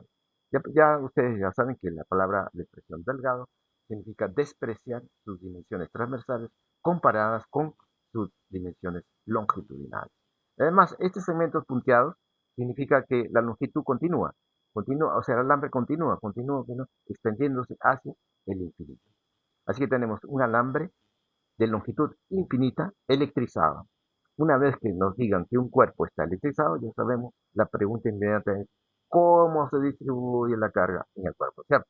¿Cuál es la magnitud física que nos da información al respecto? Se llama densidad.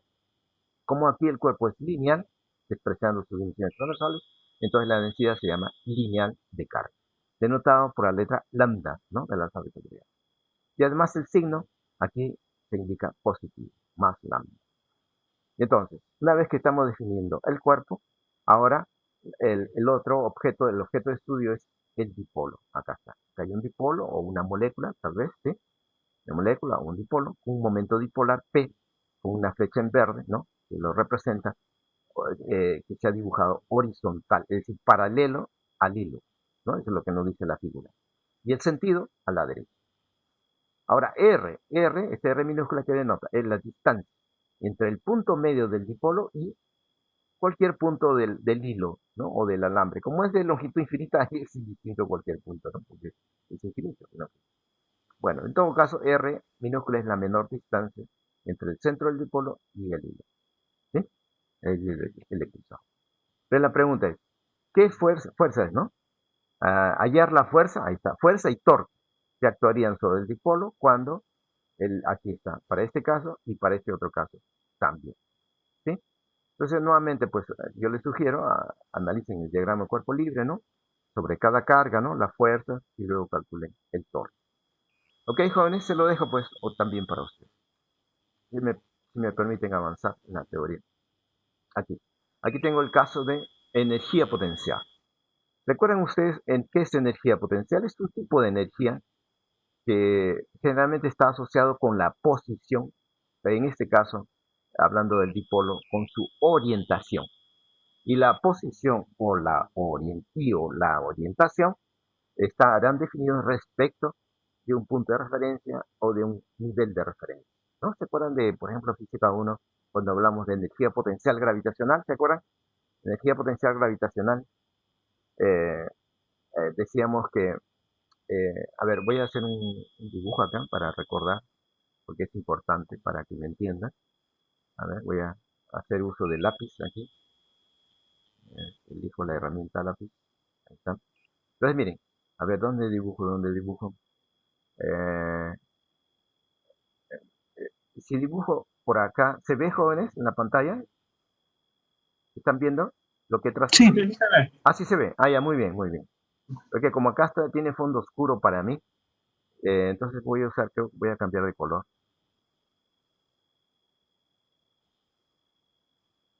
Un color que destaque, creo que es este. O este tal, ¿no? Aquí. Entonces, miren, vamos a suponer que tenemos en caso gravitacional, digo, ¿no? Esta es la superficie de la Tierra y tenemos acá, eh,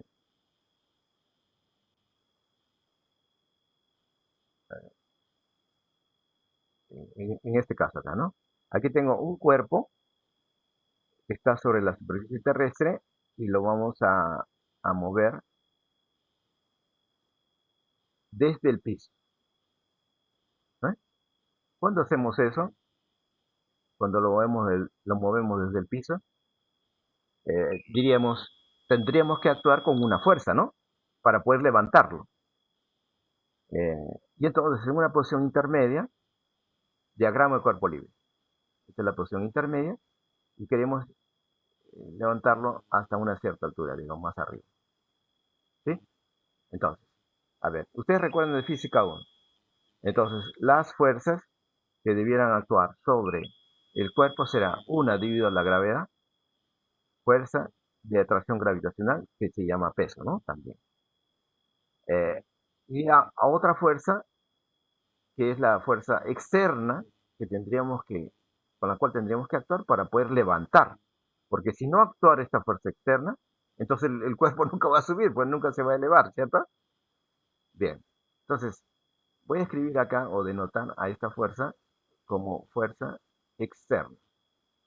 ¿Quién genera o produce esta fuerza? Un agente externo, que aquí no estoy indicando específicamente qué es o quién es.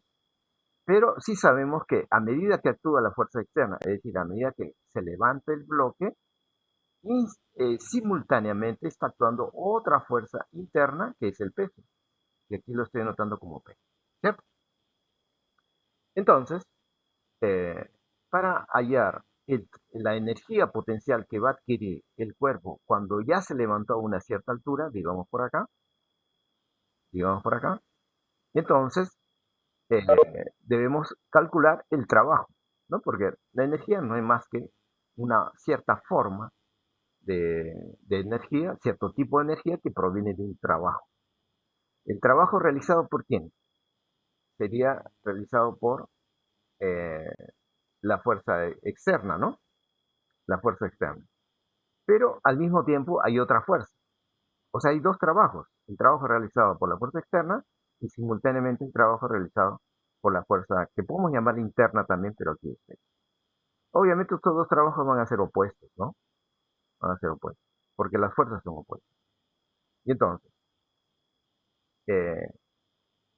se define como energía potencial al trabajo que estaría realizando la fuerza interna, esta es la fuerza de atracción gravitacional, que es conservativa, ¿no? Que ustedes recuerdan de física 1. Y esta fuerza está actuando mientras actúe la fuerza externa, por supuesto, de manera simultánea, ¿eh? Y entonces, ustedes recordarán que el trabajo, ¿no?, realizado para trasladar, ¿no?, el cuerpo de la posición 1 a la posición 2, digamos, de 1 a 2, de 1 a 2, es igual a la integral, ¿no es cierto? Pero de la fuerza conservativa, que es P en este caso, P, no terminé de dibujar la letra P, eh, por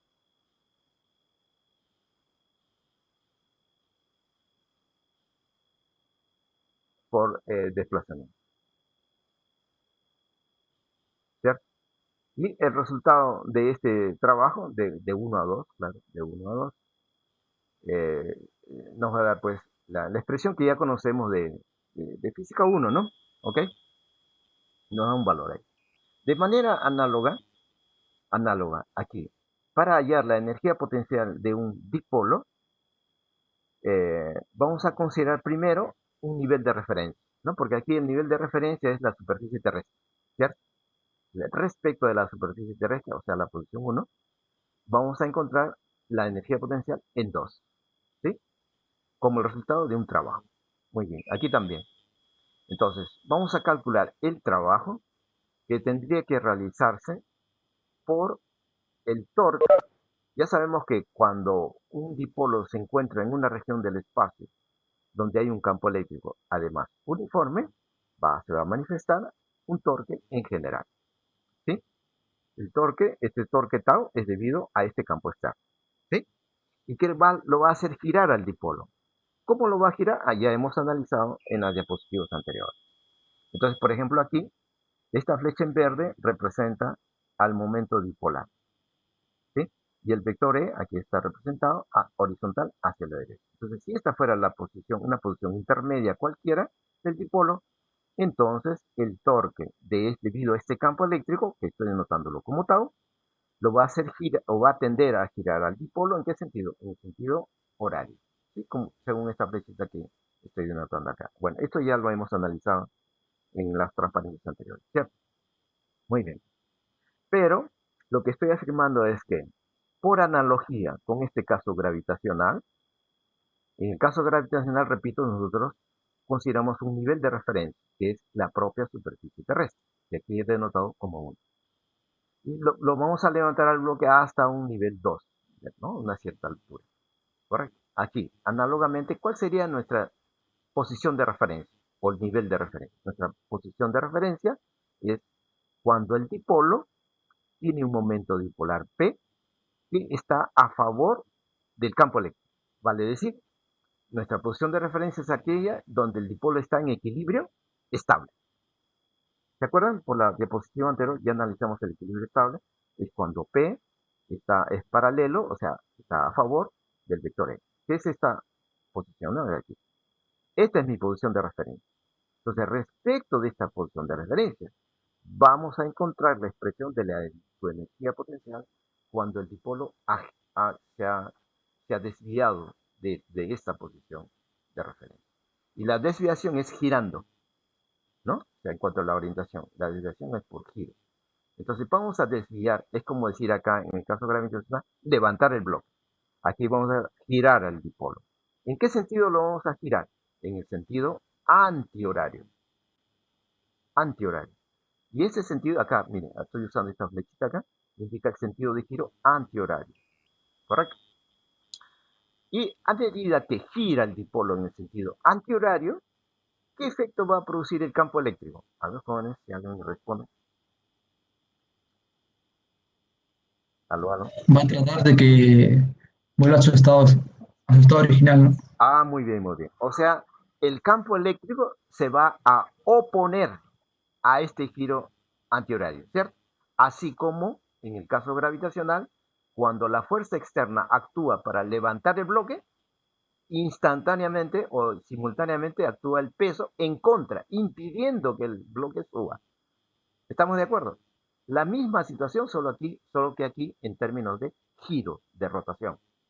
Entonces, cuando yo actúo con un torque externo, el torque externo acá no lo estoy representando, lo voy a representar.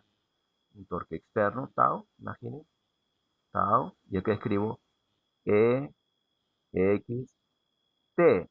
Oh, disculpen. EXT, un torque externo, ¿sí? Que va a tender a girar al dipolo en el sentido antihorario. Así como aquí, la fuerza externa actúa para levantar el bloque.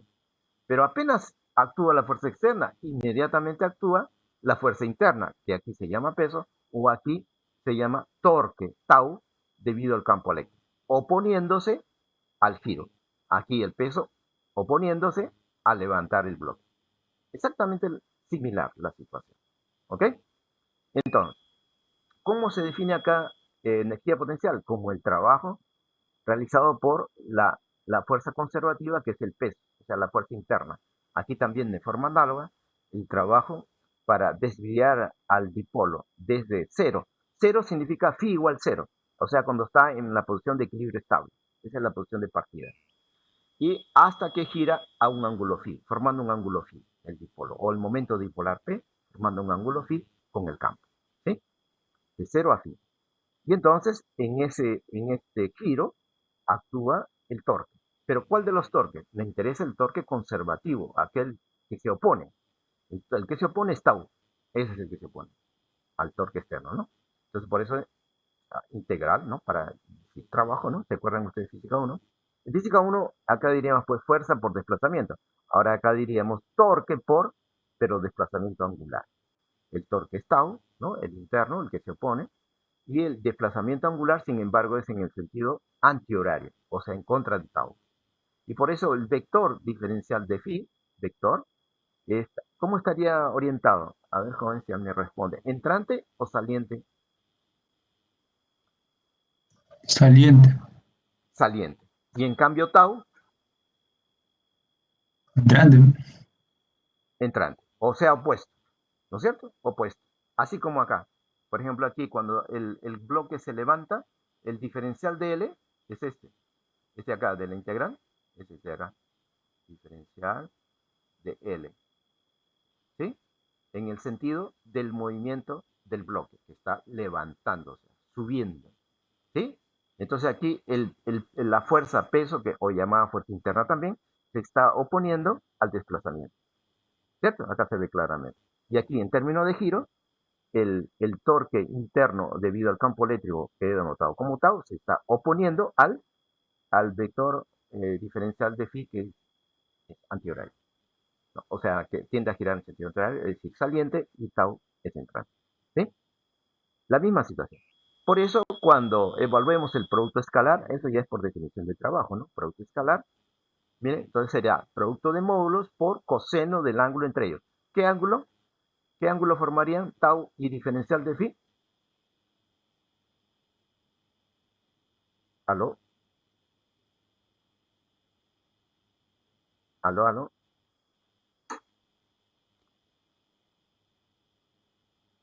¿Aló? Si alguien me responde, por favor. ¿Qué ángulo? ¿Puedes repetir, por favor? Sí, mire. Acá, por ejemplo, mire, acá en esta figura, del caso gravitacional. ¿Qué ángulo están formando la fuerza interna llamada peso con el desplazamiento? 180. 180. Muy bien. ¿Y aquí? Y aquí. ¿Qué ángulo forma el torque interno, que yo estoy anotando simplemente como tau, con diferencial de phi, que es el ángulo, vector ángulo?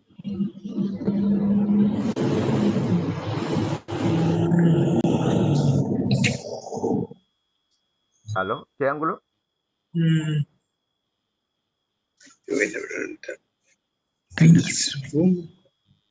Bueno, Pero, hace un momento me dijeron, pues, ¿no? Yo pregunté, el vector tau, ¿cómo está orientado tau? Como vector tau, entrante, pues, entrante al plano de la diapositiva. claro. Y el vector diferencial de phi, y el vector diferencial de phi, Ah, ya 90 entonces, profe. el vector diferencial de phi, perdón, ¿cómo está orientado? Hacia la izquierda. No, no, No, no, no. no, no, no. ¿Entrante? Saliente, saliente. Saliente, Saliente. saliente. Entonces sería 180 también. Exactamente. Igual que acá, igual que en caso gravitacional, también 180. O sea, porque También, se bro. opone. Porque claro, es lógico, mire, porque se opone, pues, ¿no? El peso se opone al desplazamiento, ¿no? Se opone, o sea, trata de impedir que el bloque suba.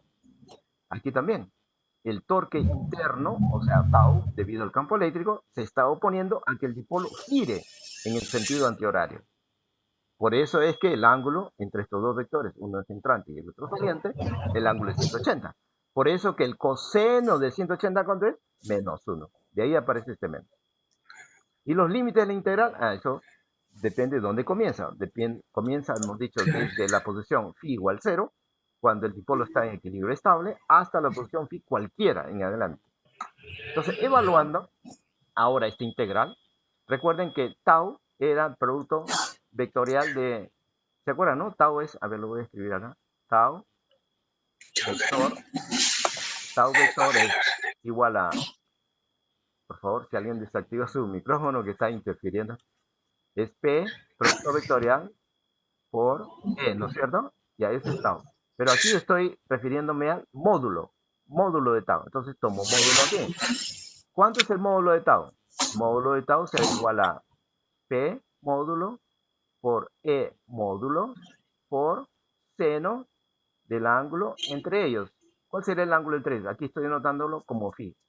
Un phi cualquiera, ¿no? Cuando el dipolo está girando. Ese es el módulo. Así que eso reemplazo acá. Y aquí está P por E seno phi. Y aquí está el diferencial de phi, el menos delante, por supuesto, y los límites de 0 a phi. Evalúo, digo esta.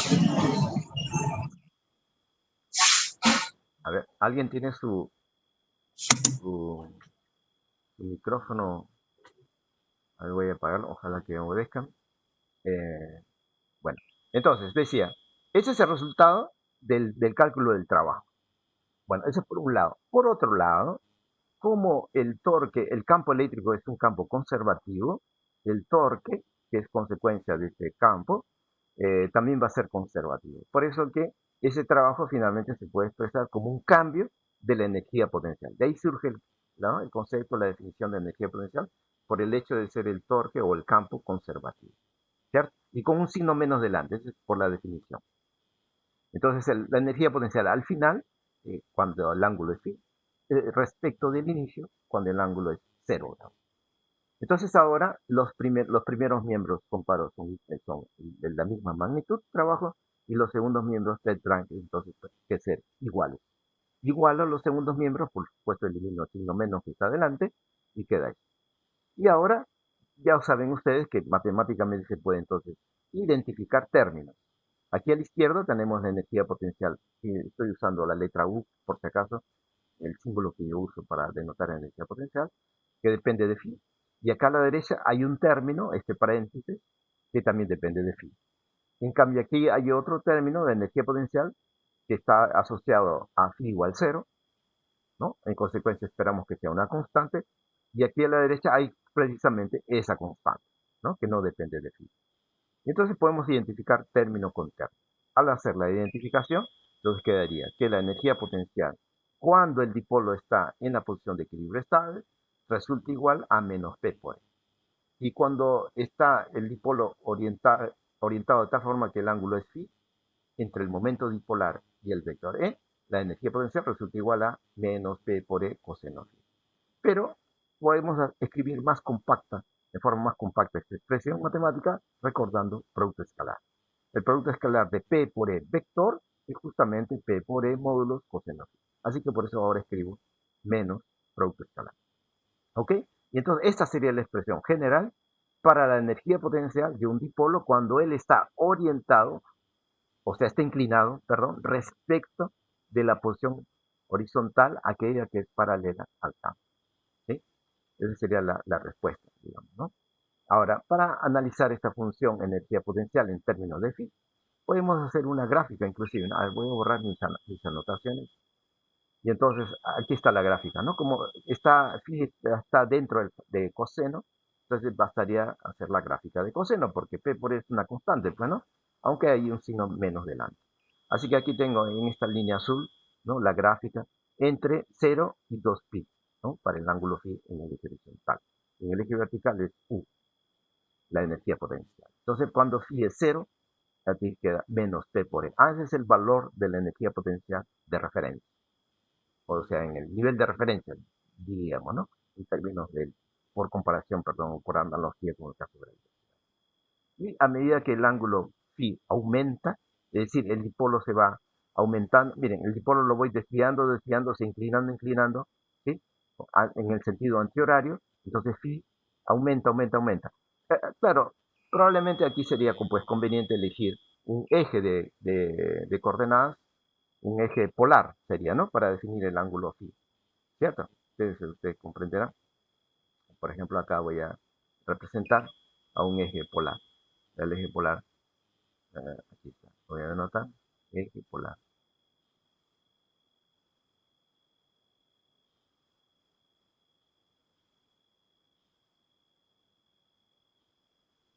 Ahí está, el eje polar. El semieje polar, en otras palabras, ¿no? Y el polo, ¿no? Del semieje polar, pues, voy a ubicar por acá. ¿Sí? Y entonces, respecto del eje polar, cuando el dipolo se inclina para girando, entonces se forma el ángulo phi que aquí estoy señalando, ¿no? Entonces, a medida que el dipolo gira en el sentido antihorario, el ángulo phi está aumentando. Desde 0, sigue aumentando acá, sigue aumentando, o sea, en este sentido, ¿no? Aumenta phi, hasta que se hace phi medio, ¿no? Hasta que phi resulta ser igual a 90 grados. Entonces, el dipolo, ¿cómo estaría orientado? ¿Cómo estaría orientado el momento dipolar? Cuando phi es 90 grados. ¿Aló?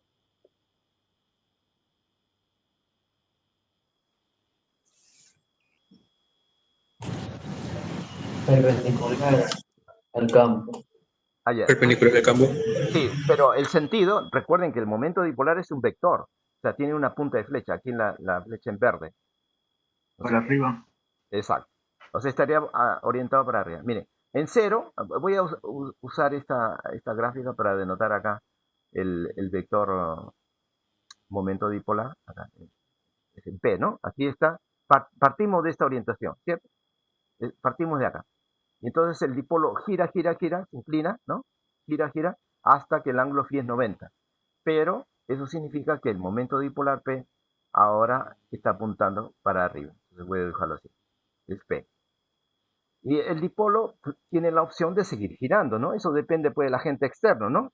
El agente externo está actuando con un torque externo, ya hemos explicado, y sigue girando hasta que phi es ahora, phi es igual a 180 grados, o sea, estamos acá. ¿Cómo está orientado el momento dipolar P?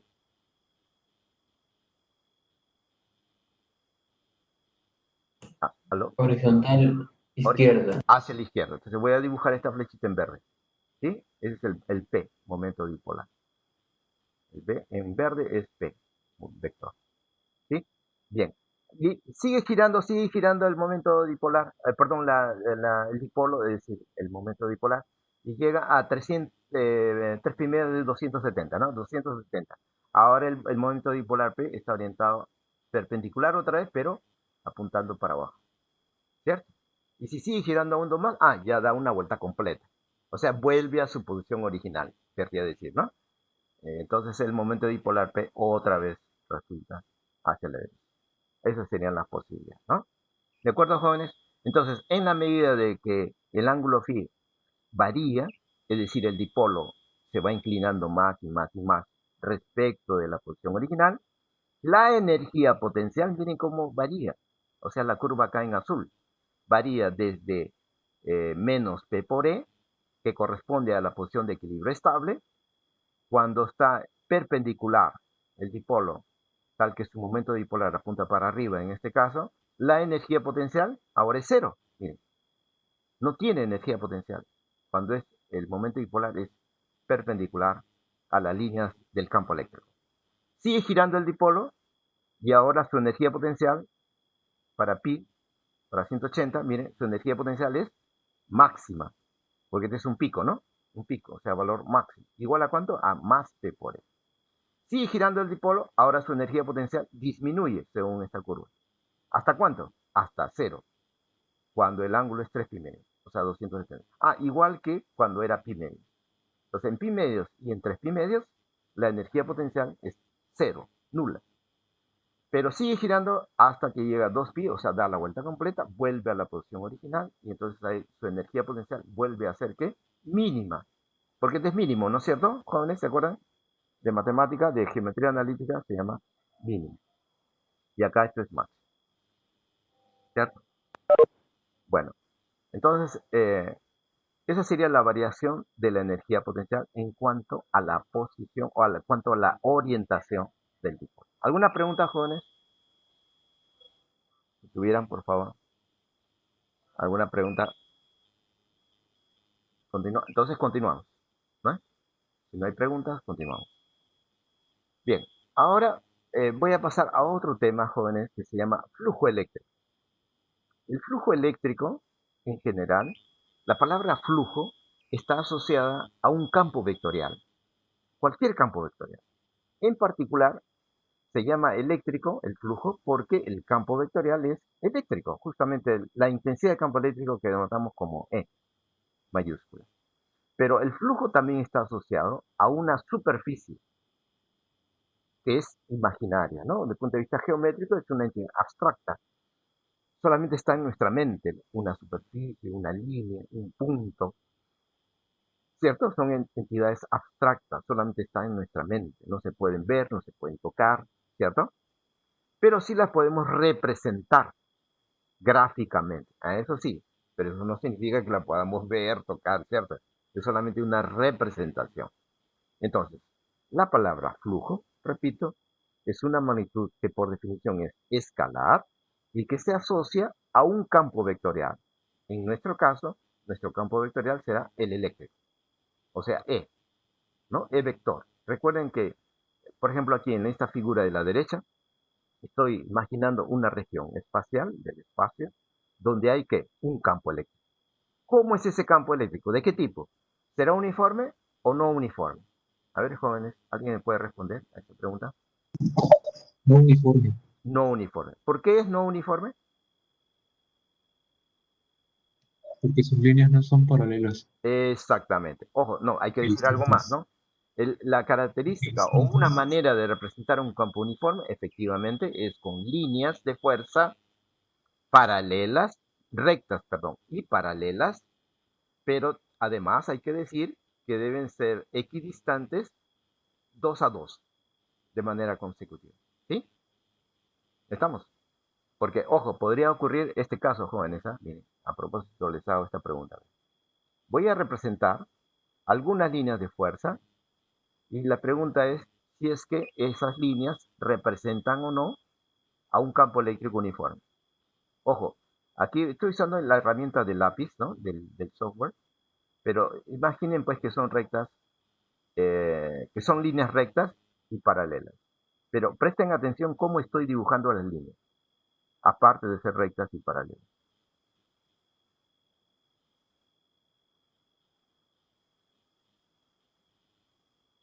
La pregunta es, ¿estas líneas representan a un campo eléctrico uniforme? No. No, No. No, profe. claro. No, Muy bien, no. ¿Por qué no? Porque a pesar de que son rectas, paralelas no son equidistantes. Miren, la distancia entre esta y esta no es la misma entre estas dos, entre estas dos, entre estas dos. No, son distancias diferentes. Así que por eso estas líneas, este conjunto de líneas, no representa a un campo uniforme. Es simplemente un campo no uniforme, se llama así. ¿Correcto, joven? Entonces aquí, cuando las líneas se ve aquí que son curvas, con mayor razón será no uniforme. Así que este es el tipo de campo que estoy asumiendo en esta región espacial. Vale decir que a cada punto de esta región espacial le corresponde uno y solo un vector E. ¿Se acuerdan por la relación unívoca, no? Y además estos vectores E pues son diferentes de un punto a otro punto, porque el campo es no uniforme en general. Muy bien. Además, dentro de esta región espacial estoy eligiendo una superficie. A propósito, en ciclos anteriores hay una cierta confusión en los estudiantes. Por ejemplo, les pregunto, ¿superficie es lo mismo que área? ¿Aló? No. No, No, profe. claro, muy bien, muy bien. No, son cosas totalmente diferentes. ¿Qué es superficie? Superficie es simplemente un conjunto de puntos. Aquí estoy señalando una región que contiene puntos, ¿no? Y que forman una figura geométrica, que es la que estoy señalando, ¿no? Una figura curva espacial, digamos, ¿no? Pero aquí hay puntos, infinitos puntos. Ya, esa región de puntos se llama superficie. ¿Y área? ¿Qué será área entonces? Área es una magnitud, una medida de esa superficie. Eso es área. En consecuencia, área es un número, no es un conjunto de puntos. El conjunto de puntos es la superficie. La medida de esa superficie es área, un número. Obviamente que dependiendo del sistema de unidades, va a tener pues unidades, ¿no? En el caso internacional, la unidad de área es metro cuadrado. ¿Correcto, jóvenes? Entonces aquí, en esta región del espacio, donde hay un campo eléctrico, imagino, no uniforme, estoy eligiendo una superficie. Entonces decía que flujo por definición es una magnitud escalar y está asociado a un campo vectorial. En este caso es el campo eléctrico, por eso se llama flujo eléctrico. Y el campo vectorial, aquí lo estoy representando por el vector E, que ya sabemos varía de un punto a otro punto en un campo no uniforme. Pero, y aquí a la derecha estoy escribiendo diferencial de ese vector. ¿Qué es eso? Se llama vector área. Pero ustedes dirán, ¿cómo? ¿El área es acaso es un vector? Es un número, o sea, es un escalar. Sí, efectivamente, pero se puede definir de manera forzada un vector área. Se llamaría en este caso no vector estrictamente, sino pseudo-vector o cuasi-vector, ¿no? Entonces, de manera forzada, ¿qué características tendría entonces ese supuesto vector área? Bueno, módulo. Módulo debe ser igual al área, ahora sí, número, de la superficie que representa. Si aquí, por ejemplo, estoy resaltando una porción de superficie, de toda la superficie S. Y el área de esta porción sería un diferencial de S si es que esta porción es pequeñita en tamaño. ¿Cierto? Y ese sería el módulo.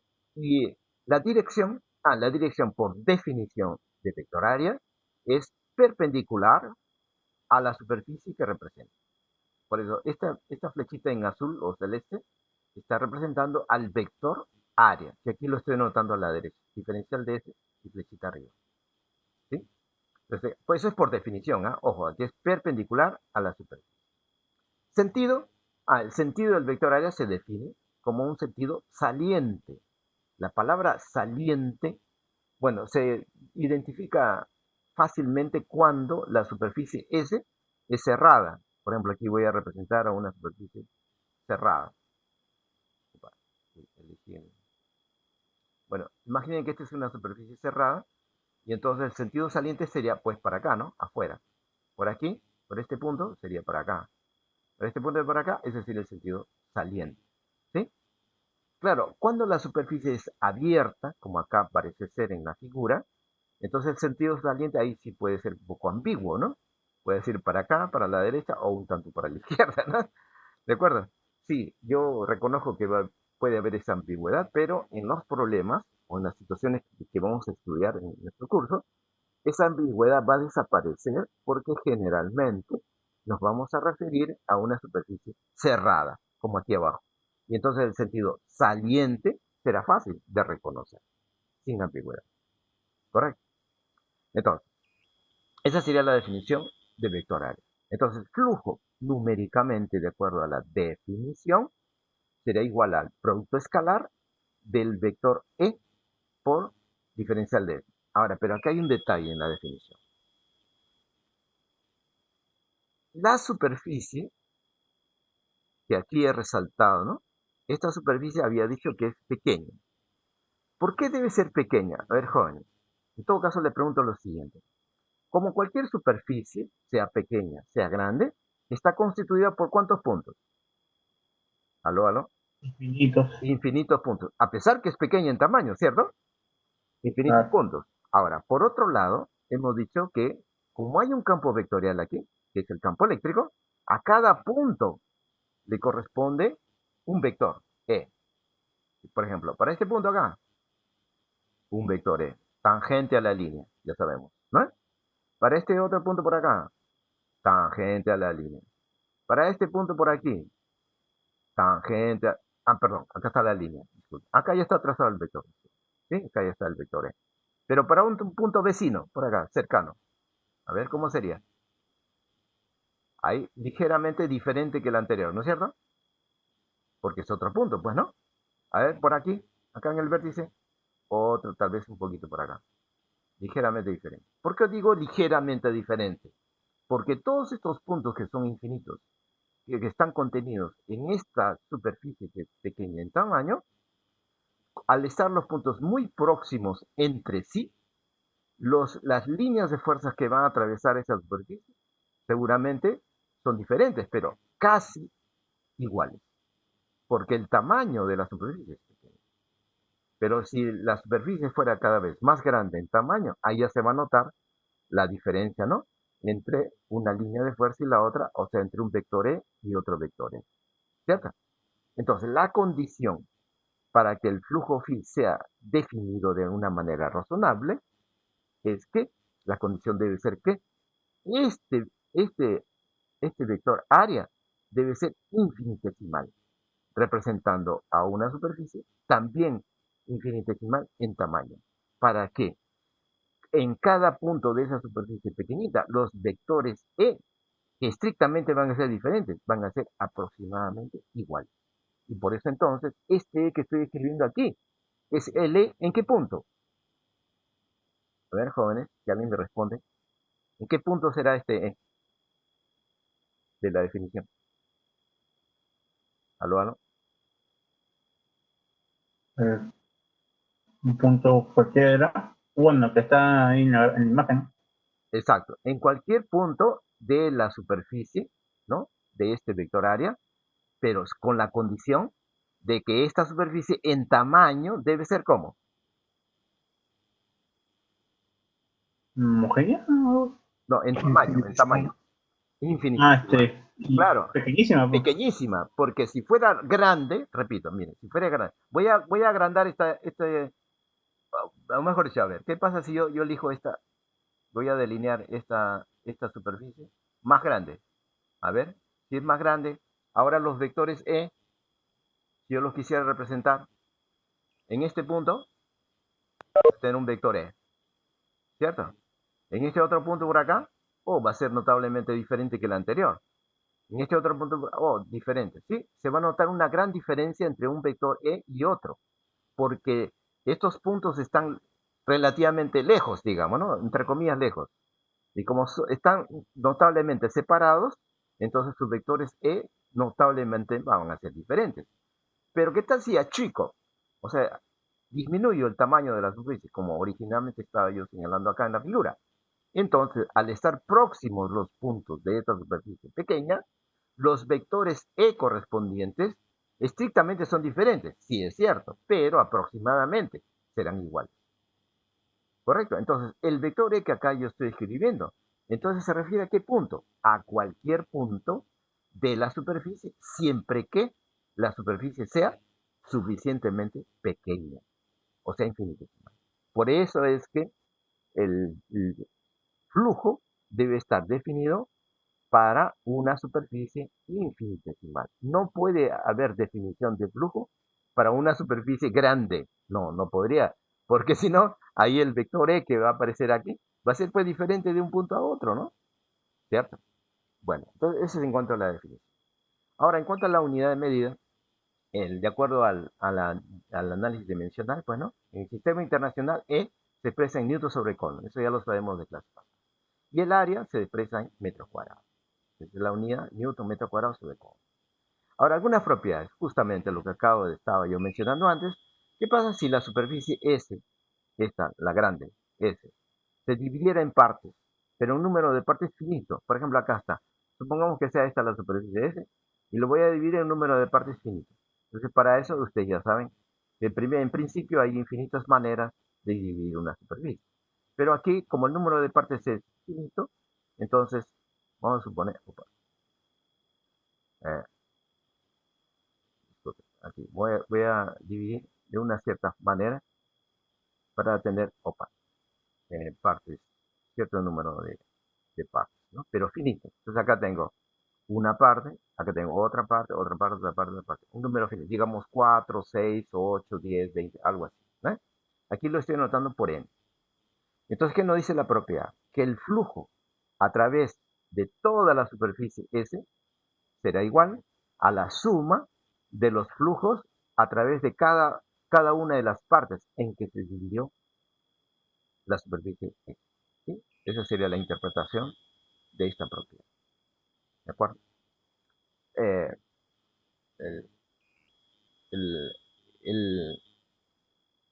La otra propiedad, esta es una propiedad que es consecuencia de la anterior, en realidad, es cuando este número de partes n es tan grande que tiende al infinito. Y entonces, esta suma, disculpe, que se puede abreviar, ¿no? Usando el signo de sumatoria, se puede escribir así, ¿no? Sumatoria de los flujos phi a través de las superficies S, y acá tendría que usar un subíndice I para decir que I puede ser, pues 1, o puede ser 2, o puede ser 3, etcétera, o puede ser n, ¿no? Sería la interpretación del subíndice. Muy bien.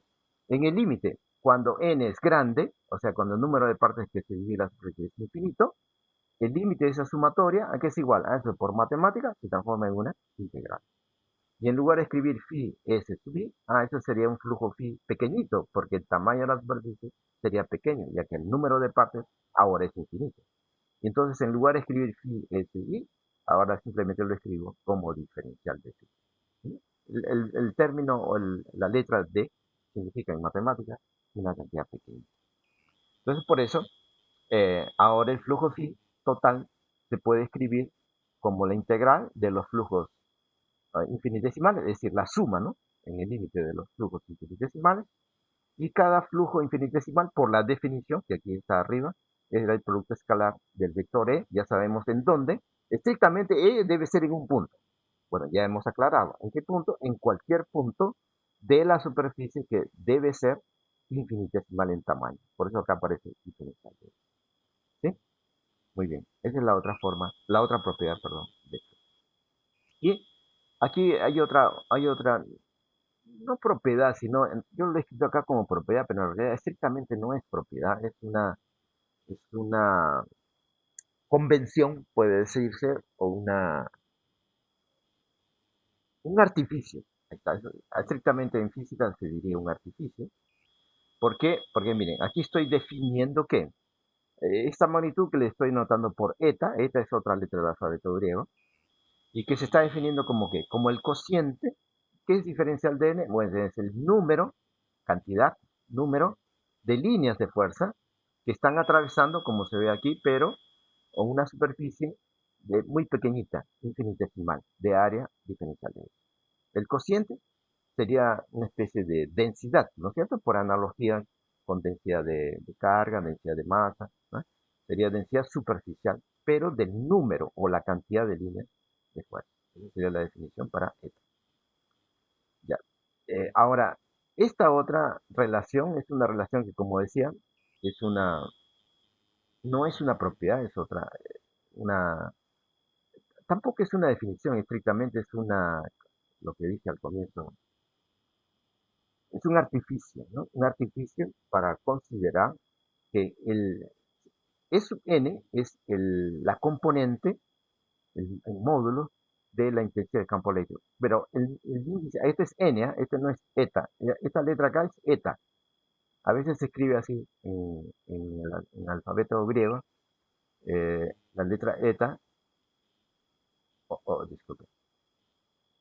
No sé si ustedes recuerdan, se escribe así también.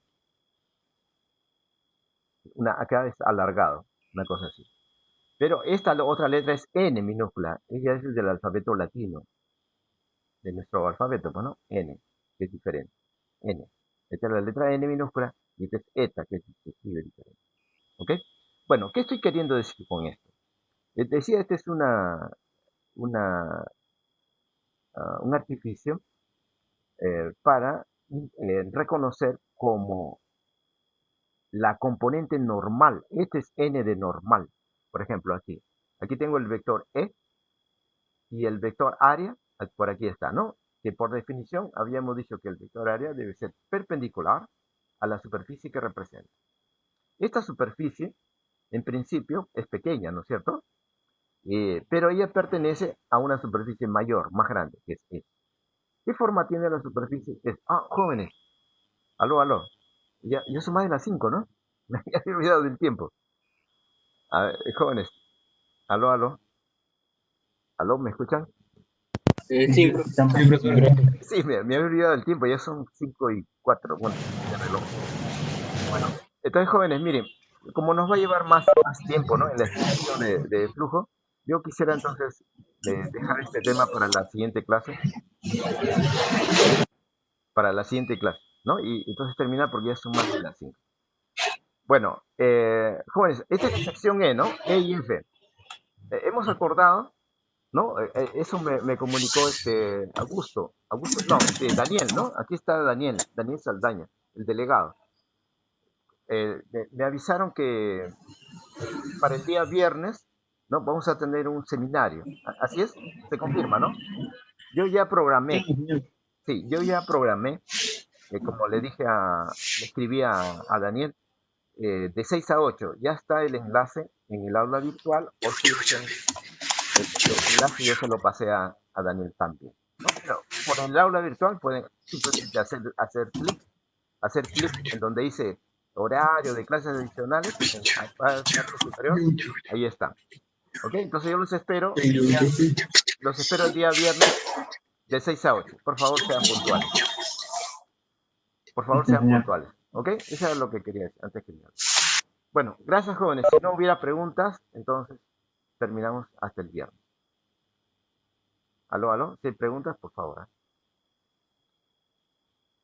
Si no, entonces terminamos. Muchas gracias. Hoy mismo subí el video de la clase de hoy, ¿no?